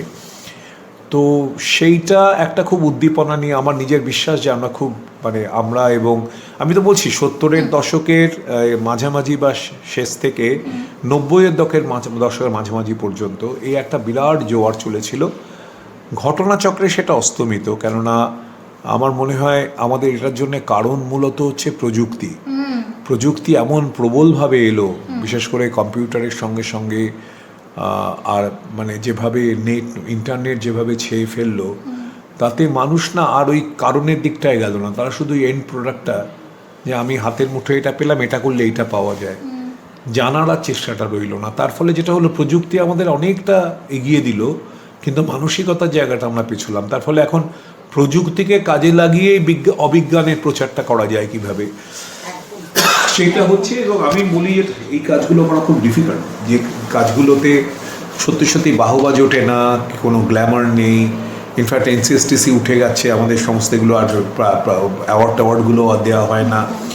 আর সত্যি কথা কোনো সেই ধরনের স্বীকৃতি নেই, বিজ্ঞান লেখক হওয়ার জন্য একটা স্বীকৃতি এরকম কিছু নেই, কিন্তু তবু তো লোকের তাগিদে লোকে বলে, লোককে জানায়, মানে জানানোর তাগিদটা তো থাকেই, যাতে একটু লোককে একটা নতুন জিনিস জানলাম। তার সঙ্গে সঙ্গে এই ভুল জিনিসগুলোকে, ভাবনাগুলোকে দূর করা, আর শেষ পর্যন্ত গিয়ে সেইটাই বোঝানো যে বিজ্ঞান, একমাত্র বিজ্ঞানের সাহায্য নিতে পারলে তাহলেই সমস্ত কিছুকে জয় করা যায়, সমস্ত বিপত্তি বাধাকে পেরিয়ে এগোনো যায়। সেই ব্যাপারটা বোধহয় সবচেয়ে বেশি মেসেজ যেটা আজকে সায়েন্স কমিউনিকেটররা দেবে।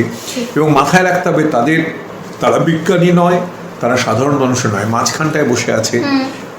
তাদের কোথাও পণ্ডিতি দেখাতে হবে না, আবার তারা সাধারণ মানুষের জন্যই পড়বেন বলে সাধারণ মানুষের সঙ্গে তাদের যোগাযোগটাও থাকতে হবে, তারা যাতে তাদের লেখায় সেটা বুঝতে পারে। এইটা করে আমার মনে হয়, ধরুন এখন যেহেতু আমরা মানে যাদের সাথে কথা বলছি তারা মোটামুটি কলেজ পেরোচ্ছে বা কলেজ পেরিয়ে তারপরে আসবে তারা সায়েন্স কমিউনিকেটর হিসেবে যদি জয়েন করে, তাহলে তারা কিভাবে এই জায়গাটায় আসবে? মানে ধরুন আমাদের খুব যে ওই যে যেটা বললেন এখন আমাদের হাতের মুঠোয় দুনিয়া, কিন্তু সেই হাতের মুঠোয় দুনিয়া তো ভীষণ রকমভাবে মানে বৈজ্ঞানিক এবং অবৈজ্ঞানিক দুটো প্রচারই আমরা হাতে পাচ্ছি, তো সেই যে আলাদা করাটা সেটাও তো বোধহয় দরকার। প্রথম যিনি বিজ্ঞান কমিউনিকেটর হবেন তার প্রথম বুঝে নেওয়া দরকার কোনটা বিজ্ঞান আর কোনটা অবিজ্ঞান, এটা কিন্তু পরিষ্কার হয়ে যাওয়া উচিত। আমি আমার কমিউনিকেশনের মধ্যে কোথাও যেন অবিজ্ঞানকে প্রমোট করা না হয়, এটা তাদের মাথায় রাখতে হবে। এমন কোনো কিছু বলা চলবে না যে এর মধ্যে একটু ধোঁয়াটে আছে, এর মধ্যে একটু অলৌকিকতা আছে, এর মধ্যে একটু অন্যরকম জানি না এমন জিনিস আছে, এগুলো কিন্তু বলা চলবে না। আমার এখনো প্রমাণ হয়নি সুতরাং এটা হতে পারে, এই হতে পারের কনসেপ্ট কিন্তু বিজ্ঞানে নেই। বিজ্ঞান আজ যা পেয়েছে সেটাকেই বলে। কালকে এমন যদি হয় যে এটা পাওয়াটা আমার ভুল ছিল, নতুন জিনিস পাবে, সেটাকেই বলে বিজ্ঞান। বিজ্ঞান সবসময় চেঞ্জ করে, সবসময় পাল্টায়, কিন্তু বিজ্ঞান হতে পারে আমার মনে হচ্ছে এরকম, এই কথাগুলো বিজ্ঞানে নেই। আর আমি সেইটা প্রচার করব না কোনোভাবে, এইটা কিন্তু একটা অঙ্গীকার আমার মনে হয় প্রত্যেকটা বিজ্ঞান যারা লেখক হোক বা বিজ্ঞান প্রচারক, আমি যদি বলি বিজ্ঞান কমিউনিকেটর, তাদের থাকা দরকার।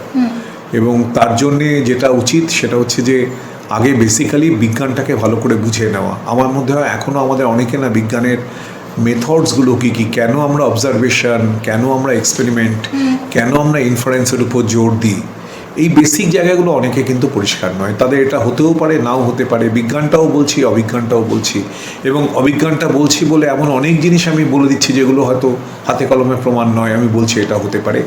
এইটা একটু মাথায় রেখে লেখা। আর আমি বিশ্বাস করি যে বিজ্ঞানের যে বেসিক তত্ত্বগুলো, বেসিক জিনিসগুলো, সেগুলো লোককে এখনো বোঝানোর দরকার। কারণ এখনো লোকের হয়তো বোঝে না যে কেন এটা হয়, এই যে কেন এমন হয় এইটা খুব ইম্পর্টেন্ট। আমার একটা বই আছে কেন এমন হয় বলে, ওই শিশু সাহিত্য সংসদে, কেমন করে না কেন এমন হয় নাকি কেমন করে এমনটা হয়, এরকম একটা নাম। তো আমার মনে হয় বেসিক্যালি এটা জানানো দরকার যে আমরা একটা কার্যকারণ, এটাকে খুব এক্সপ্লেন করা দরকার কেন এটা হচ্ছে।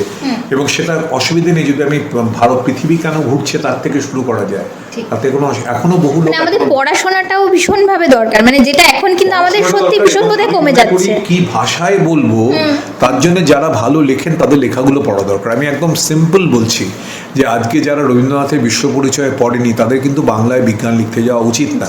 তো আমি এই লেখাগুলোও পড়তে হবে, যে লোকগুলো অসাধারণ লিখেছে এক সময়, সেই লেখাগুলো আমাদের বলে দেবে যে কোন শব্দটা ব্যবহার করা যায়। আর আমি সবসময় একটা টিপস দিই যে লোকে যখন লেখে তারা যেন একটু জোরে জোরে সেটা নিজেরাও পড়ে, কান বলে দেয় কোন শব্দটা যাবে কোনটা যাবে না। একদম কথ্য ভাষায় লেখা উচিত, যেটা একদম লোকে রিলেট করতে পারে।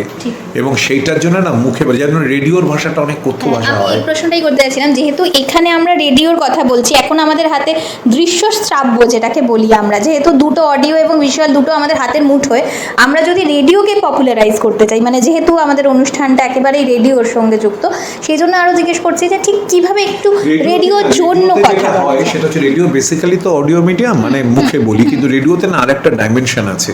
সেটা হচ্ছে রেডিও যে ছবিটা দেখায় সেটা আমাদের মাথা কল্পনা করায় কেমন এই রেডিও, সেটা কিন্তু ভাষার মধ্যে আসতে পারে। আমি যখন একটা গল্প বলি, স্টোরি বলি, আমি এমনভাবে বলছি যেন সেই ছবিটা লোকে দেখতে পায়। আমাকে না আলাদা করে তখন দেখানো দরকার, বরং দেখানো সেখানে একটা হ্যান্ডিক্যাপ, কারণ আমি ঠিক ঠিক দেখাতে পারবো না। আমি যদি আলেকজান্ডার ফ্লেমিংয়ের গল্প বলি, তার সময়কার ব্যাপারটাকে ছবিটা তুলতে পারি, সেটা কিন্তু আমি কখনোই একটা লোককে দিয়ে অভিনয় করিয়ে দেখাতে পারবো না। আমার সেটা কিন্তু অ্যাডভান্টেজ, কিন্তু আমাকে এই ছবিটাও আঁকতে হবে। মানুষ না ভীষণ ছবি দেখতে চায়, মানুষ বেসিক্যালি আমরা ভিজুয়াল, মাথায় রাখতে হবে যে আমরা কিন্তু একজন ভিজুয়াল প্রাণী। আমাদের কাছে মানে দৃশ্যর মতো আবেদন আর কারো কিছু নেই, আমাকে শব্দ দিয়ে ওই দৃশ্যটা বানাতে হবে। সেই দৃশ্যটা বানানোর জন্য যে শব্দ চয়ন করা দরকার, যেভাবে গল্পটা বলা দরকার, সেইটা করতে পারলেই রেডিও পপুলার হবে। এবং আমি এখনো বিশ্বাস করি অডিও, ইনফ্যাক্ট আমরা এখন দেখি ক্রমশ কিন্তু আবার অন্য ফর্মে, যেমন এখন অডিও যে কন্টেন্টগুলো, পডকাস্টগুলো কি পপুলার হচ্ছে, কেমন আজকে সারা দুনিয়াতে যে কোনো অডিও স্টোরি এবং অডিও পডকাস্ট, অডিও নাটক কি পরিমাণ পপুলার। লোকে এখন না বরং দেখার ক্লান্তি থেকে আমি জাস্ট শুনছি, এটা আমার কাছে অনেক ভালো, সেইটাকে আমাদের কাজে লাগাতে হবে। ইনফ্যাক্ট বিজ্ঞানের গল্পগুলো খুব দারুণ করে বলা যায়, এত সুন্দর সুন্দর করে বলা যায়, যেগুলো বললে না লোককে আলাদা করে বিজ্ঞান বলছি এটা বলতে হবে না। আমার মনে হয় এটা খুব জরুরি। লোককে বুঝতে দেওয়া যাবে না তাকে আমি বিজ্ঞান শেখাচ্ছি বা বিজ্ঞান বলছি। এটা হচ্ছে বিজ্ঞান লেখকের সব থেকে আগে আয়ত্ত করতে হবে, যে আমি বিজ্ঞান শেখাচ্ছি না, আমি বিজ্ঞান বোঝাচ্ছি না, আমি না বিজ্ঞানের গল্পটা বলছি। গল্পটা আগে হওয়া দরকার, তারপরে অন্য সবকিছু। অনেক অনেক ধন্যবাদ স্যার। ডক্টর অমিত চক্রবর্তী এক অনন্য নাম, শিক্ষক এবং বিজ্ঞান সম্প্রচারক। অমালিকার সাথে যে বেতারে যুক্ত হলেন তা যেন দীর্ঘস্থায়ী হয়। অর্পিতা ও অমালিকা আপনাকে অনেক ধন্যবাদ জানাচ্ছে। একটু কি বেশি ইমোশনাল হয়ে পড়ছি? গল্প শেষের পর তার পায়ে হাত ছোঁয়ার মুহূর্ত, আমার মাথায় হাত রেখে তার বলা কথাগুলো কানে যেন বাজছে। তোমার মধ্যে দিয়ে এক টুকরো আকাশবাণীকে ছুঁতে পারলাম। মনটা সত্যিই কেমন যেন ভিজে যাচ্ছে আমার। এই অনুভূতিটা সঙ্গে থাক। একটা কবিতা শুনি। ইন্ডিয়ান সায়েন্স নিউজ অ্যাসোসিয়েশনের ছাত্রী উর্বি রায় স্বরচিত কবিতা পাঠ করে শোনাবে। শুনে ফিরে আসছি ইসনার অঙ্গনে নিয়ে। নমস্কার, আমি উর্বি রায়। আমি সায়েন্স কমিউনিকেশন অ্যান্ড মিডিয়া প্র্যাকটিসের 36তম ট্রেনিং প্রোগ্রামের ছাত্রী। একটি স্বরচিত কবিতা প্যাকেজিং সমাচার আবৃত্তি করে শোনাচ্ছি। চোখ গেলে রকমারি খাবারের প্যাকেটে, হাতখানি চলে যায় পার্সে বা পকেটে। কত শত খাবার আর প্যাকেজিং বাহারি, রংচঙে ছবিতে রূপ খোলে তাহারি। বিস্কুট, পাউরুটি, কেক, চিড়ে, মুড়ি, খই, চিপস, ভাজা, পানীয় বা চকলেট থেকে দই। ভালো লাগে প্যাকেটের সামনের আবরণ, পিছনের দিকে থাকে খাবারের বিবরণ। কি কি উপাদান আর কত তার পরিমাণ, সাথে আরও লেখা থাকে পুষ্টির গুণমান। কবে সেটি তৈরি, থাকবে বা কতদিন, আছে কৃত্রিম রং নাকি কেমিক্যালহীন, নিয়ন্ত্রক কর্তৃপক্ষের অনুমোদন আছে কি, লোগো দেখে বুঝে নেওয়া আসল না সে মেকি। কেনার আগে তাই সবটুকু পড়ে নাও, স্বাস্থ্য সচেতনতায় এক ধাপ এগিয়ে যাও। নমস্কার। আহা, অপূর্ব অপূর্ব। উর্বি রায় আমাদের আরও এক প্রাক্তনী, তাকে ধন্যবাদ জানাই। আবারও একবার মনে হলো আমার, বিজ্ঞানকে সহজ করে তোলার নামই তো বিজ্ঞান সাংবাদিকতা, যেখানে আমরা সবাই বোধহয় কর্মী। এমনই আরও এক কর্মী বন্ধু সংকলন করেছেন কিছু টুকরো খবর। এই অনুষ্ঠানের শুরুতেই যখন প্ল্যানিং করা হয়েছে আমাদের নিজেদের মধ্যে, তখন থেকেই রাখা হয়েছে যে সব কিছুর মধ্যে থাকবে বিজ্ঞানের খবর। চারিদিকে যা কিছু ঘটছে সেই সমস্ত ঘটনাকে ছোট্ট ছোট্ট করে ধরা হবে একেবারে একসাথে একটা সংকলনে। তাই কথা না বাড়িয়ে বরং চলে যাই বিজ্ঞানের নতুন কিছু টাটকা তাজা খবরে কান পাতি। এবার বিজ্ঞানের খবর, ইন্ডিয়ান সায়েন্স নিউজ অ্যাসোসিয়েশনের ছাত্র তুহিন। এবারে আপনার সঙ্গে ভাগ করে নেব এই পর্বের কিছু ছোট ছোট বিজ্ঞানী সংবাদ। সংকলন করেছেন তুহিন সজ্জাদ শেখ। প্রথম খবর, কোয়ান্টাম আলোর ঝলক, টেরাহার্জ বিপ্লব খুলে দিচ্ছে আগামী প্রযুক্তির দুয়ার। বিজ্ঞানীরা প্রথমবারের মতো দেখিয়েছেন যে টপোলজিক্যাল ইনসুলেটর উপাদান ন্যানোস্ট্রাকচারের ভেতর বসালে উচ্চক্রমের হারমোনিক উৎপাদনের মাধ্যমে জোড় ও বিজোড় এই দুই ধরনের টেরাহার্জ আলো উৎপন্ন করা সম্ভব।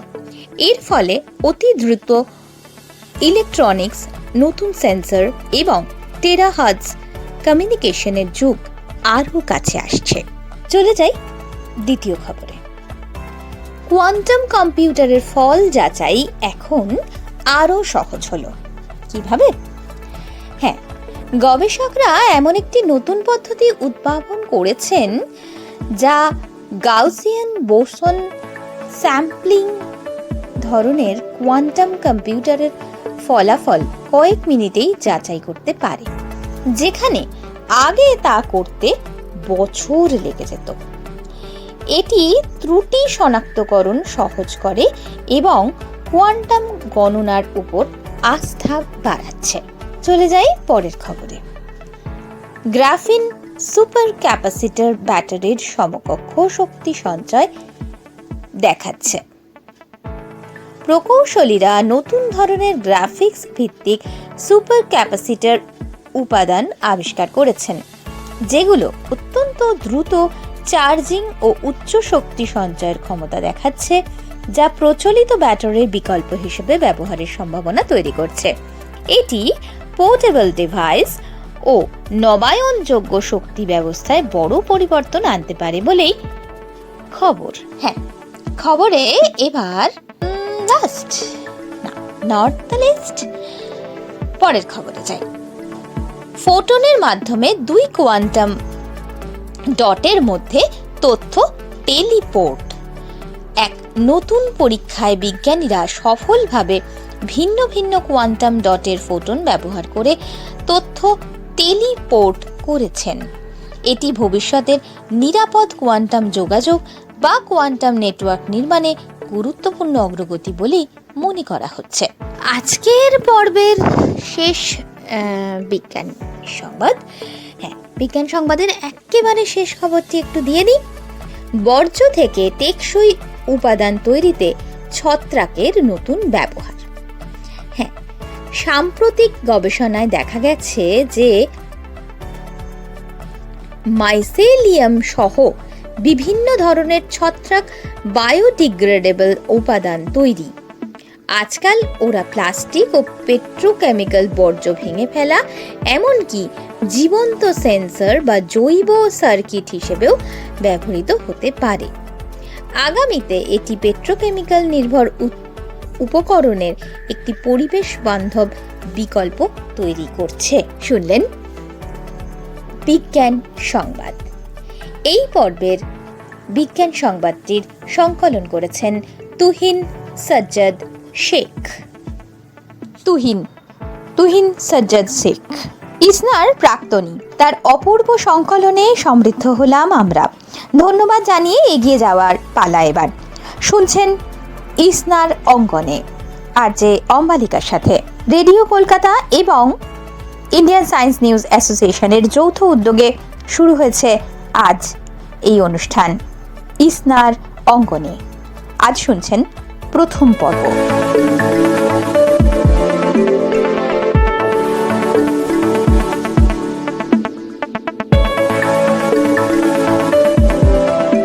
যেদিন থেকে বিজ্ঞানের আবিষ্কার হয়েছে তবে থেকেই মানুষের প্রতিদিনের জীবনের সঙ্গে অঙ্গাঙ্গিভাবে জড়িয়ে গিয়েছে বিজ্ঞান। বিজ্ঞানকে জনপ্রিয় করার আরও একটা খুব পাওয়ারফুল মাধ্যম হলো শ্রুতি নাটক। রেডিওতে বিভিন্ন বিষয়ে করা হয়ে থাকে, এগুলো আমরা প্রায় সবাই শুনেছি, জানি, সেগুলো শুনে বড় হওয়া আমাদের। এখন শুনে নেব তেমনই একটি নাটক, যা কিনা প্রাক্তন ছাত্রছাত্রীরা এই ইসনার প্রাঙ্গণে অর্থাৎ ইন্ডিয়ান সায়েন্স নিউজ অ্যাসোসিয়েশনের যে ওয়ার্কশপ হয়েছিল সায়েন্স কমিউনিকেশন বেঙ্গলি, সেই সময় সেই ওয়ার্কশপ চলাকালীনই কিন্তু করেছিল 2021 সালে। এখন শুনবেন নাটক। নমস্কার, শুভ সন্ধ্যা। আজকে আমরা এখানে উপস্থিত হয়েছি একটা বিশেষ উদ্দেশ্যে। জানতে ইচ্ছে করছে কি সেই উদ্দেশ্য? আমি বলে দিচ্ছি। শীত তো এসেই গেল, চারিদিকে জোর কদমে চলছে যাত্রা, পালা, নাটক, থিয়েটারের মহড়া। তো এইরকম অবস্থায় আমরা আজ যদি আপনাদের একটা পাপেট শো দেখাই তাহলে কেমন হয়? অতিমারিতে বাড়িতে বসে থাকার কারণে পুতুল তৈরি করে পাপেট শো দেখানো আমাদের পক্ষে সম্ভব হলো না, কিন্তু তাতে কি, আমাদের কথায়, আপনাদের কল্পনায় আমাদের এই যৎসামান্য প্রচেষ্টা সার্থক হবে বলে আশা করি। আমরা কণ্ঠ শুনেই ছবির মতো পাপেট শো দেখে নেব, কি তাই তো? এই পাপেট শোয়ের শিরোনাম হলো শিরে Sankranti. Indian science news association কলকাতার উৎসাহ ও প্রযোজনায় বিজ্ঞান সচেতনতার প্রসার বিষয়ক এই পাপেট শোর আয়োজন করা হয়েছে। তাহলে আর কথা না বাড়িয়ে চলুন দেখে নিই আজকের পাপেট শো শিরে সংক্রান্তি।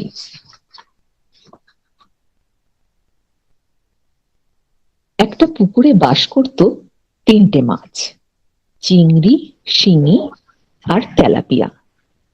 এছাড়াও তাদের প্রতিবেশী অন্যান্য আরো অনেক মাছ, শামুক, ব্যাঙ থাকতো ওই পুকুরে। এদিকে হয়েছে কি, এলাকার এক জাঁদ রেল প্রমোটার তার দলবল নিয়ে এসেছে ওই পুকুর বুঝিয়ে ফ্ল্যাট বাড়ি তুলবে বলে। পুকুর কি তবে বুঝিয়ে দেওয়া হবে? সেই নিয়েই চিংড়ি, তেলাপিয়া আর শিঙির কথোপকথন। কথা শুরু করছে চিংড়ি। কি গো ভায়া শিঙি, ওরম হন্তদন্ত হয়ে চললে কোথায়? আরে তুমি এইখানে? আমি তো তোমার কাছেই আসছিলাম গো চিংড়ি দাদা। আমার কাছে? তা আমার কাছে ছুটতে ছুটতে আসা কেন শুনি? জানো তো, পুকুর পাড়ে একদল লোক এসেছে, এসে কি সব যেন বলা বলি করছে। কি বলছে ওরা? কি বলছে আমি তো মাথা মুন্ডু কিছুই ছাই বুঝতে পারছি না দাদা। বলছে এই পুকুরটা নাকি বুঝিয়ে এখানে কি সব ফ্ল্যাট বাড়ি না কি একটা তৈরি করবে। আমরা তাহলে কোথায় থাকবো? আমাদের কি হবে বলো তো দাদা? এটাই তো আমাদের বাড়ি, তাই না? এমন সময় ছুটতে ছুটতে এলো তেলাপিয়া। এসে হাঁপাতে হাঁপাতে বলতে শুরু করলো, আরে চিংড়ি শিঙি যে, তোমরা এখানে কি করছো? ওদিকে জানো কি হয়েছে? বোয়াল দাদার মুখে প্লাস্টিকের ব্যাগ আটকে সে এক প্রাণ যায় যায় অবস্থা। অবশেষে পাবদা গিয়ে টেনে হিচড়ে বের করে আর কি। মা, তাই নাকি? বলো কি তেলাপিয়া ভাই? আর হবে নাই বা কেন? পুকুরে যেভাবে বাতিল প্লাস্টিকের ব্যাগ ফেলে যায় আশেপাশের বাড়ির লোকজন, পথচারীরা, তাতে যে আমাদের কত বড় বিপদ হয় সে কথা কি ওরা ভাববে? ওদিকে আবার শোনো, শিঙি কি খবর এনেছে? এই শিঙি, বল না। হ্যাঁ হ্যাঁ বলছি গো। আমি খাবারের খোঁজে একটু পাড়ের দিকে গিয়েছিলাম। গিয়ে দেখি যে একদল লোক আমাদের এই আবাস বুঝিয়ে ফ্ল্যাট বাড়ি নাকি তা তৈরির জন্য মাপঝোঁক করছে। আমাদের কি হবে গো তেলাপিয়া কাকা? সে কি, তাই নাকি? এ তো আচ্ছা ঝামেলা হলো দেখছি। এখন এতগুলো ছানাপোনা নিয়ে কোথায় গিয়ে উঠবো আমরা? তারপর আবার শামুক, জোক, কেঁচো সবাই তো আছে, ওদেরই বা কি হবে? কি করি বলো তো শিঙি? পুকুর বোঝানো আটকানো যায় না তেলাপিয়া কাকা? একটা উপায় তো বের করতেই হবে ভাইপো শিঙি, না হলে যে বেঘরে মারা পড়বো আমরা। তা কি বলো চিংড়ি? জানো, আমি যখন সকালে পুকুর পাড়ে ওই বুড়ো ব্যাঙের সঙ্গে দেখা করতে গিয়েছিলাম, ঠিক তখন বট গাছতলায় দেখি এক বৃদ্ধ মাস্টার মশাই আশেপাশের মানুষজনদের বলছে এই পুকুর বোঝানো হলে কত বড় ক্ষতি হবে সবার। তখন তো বুঝিনি ছাই কিছুই, কেন উনি এসব বলছে। এখন বুঝছি এর আসল কারণটা কি। তাই নাকি? কি বলছিলেন উনি? হ্যাঁ গো শিঙি, উনি বলছিলেন এই পুকুর বুঝিয়ে দিলে আমরা সবাই মরে যাব। আবার এই অঞ্চলের পরিবেশ আর কি সব বাস্তুতন্ত্র না কি বেশ ধ্বংস হয়ে যাবে, সকলের বড় ক্ষতি হয়ে যাবে। তাছাড়া বর্ষায় একটু বেশি বৃষ্টি হলেই নাকি জল জমে যাবে, বন্যা হবে, ম্যালেরিয়া হবে, আরো কত কি। মানুষরা তো আমাদেরই প্রতিবেশী, আমরা ওদের কোনো ক্ষতি হতে দেব না। কি বলো তেলাপিয়া কাকা?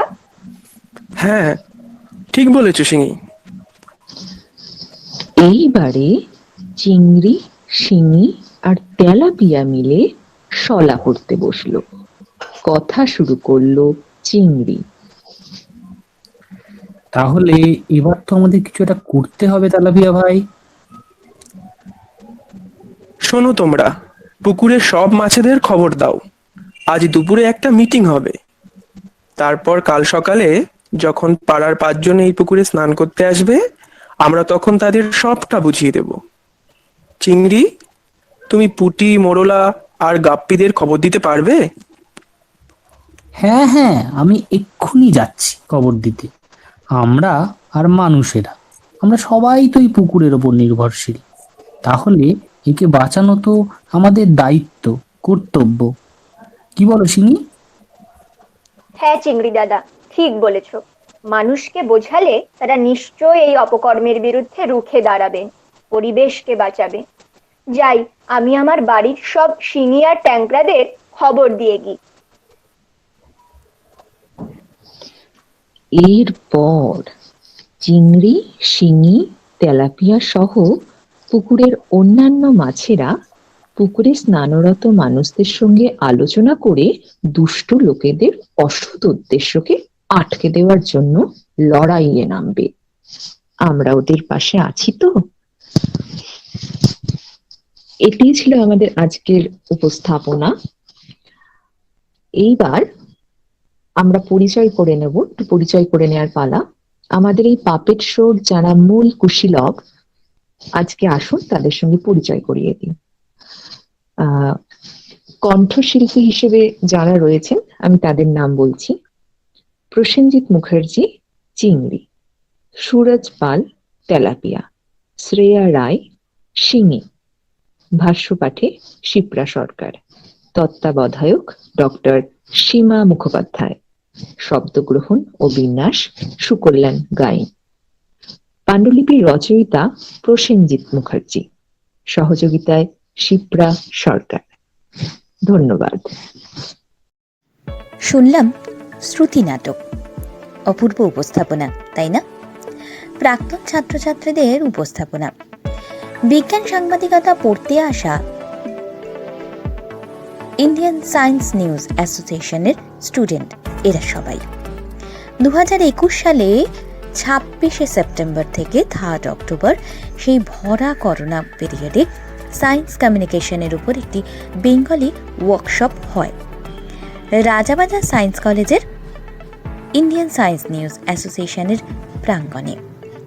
সেখানেই অর্থাৎ ওয়ার্কশপের প্রজেক্ট হিসেবে একটি গ্রুপের ছাত্রছাত্রীরা এই কাজটি করেছিল।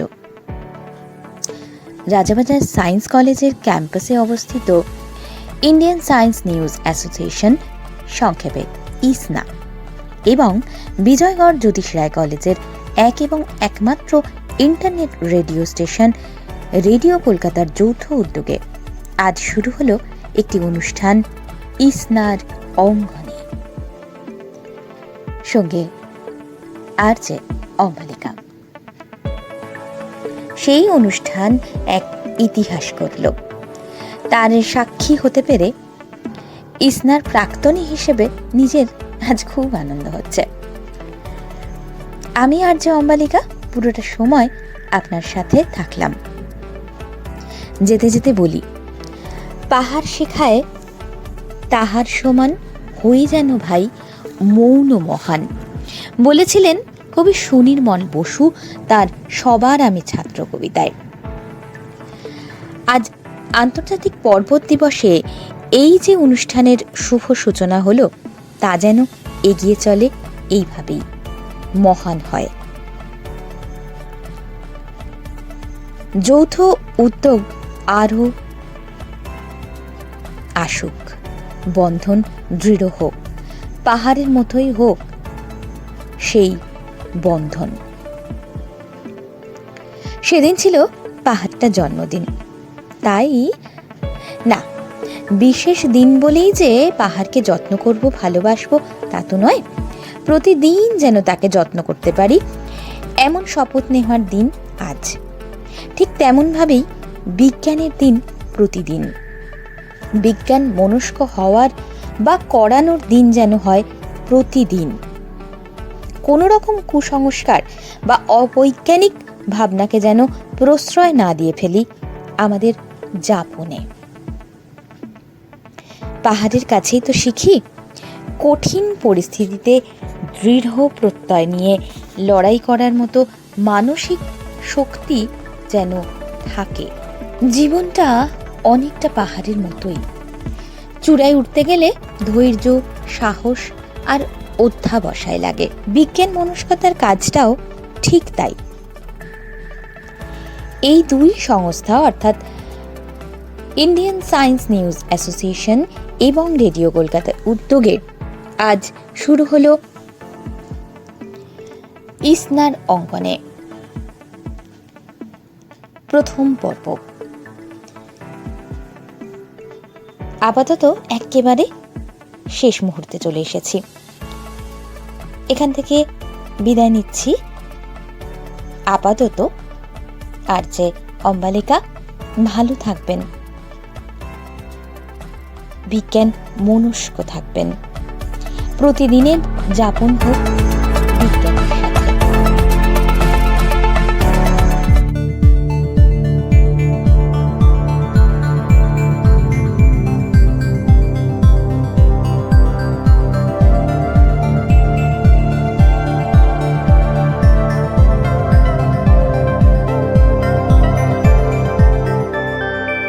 Radio Kolkata, your daily dose of entertainment.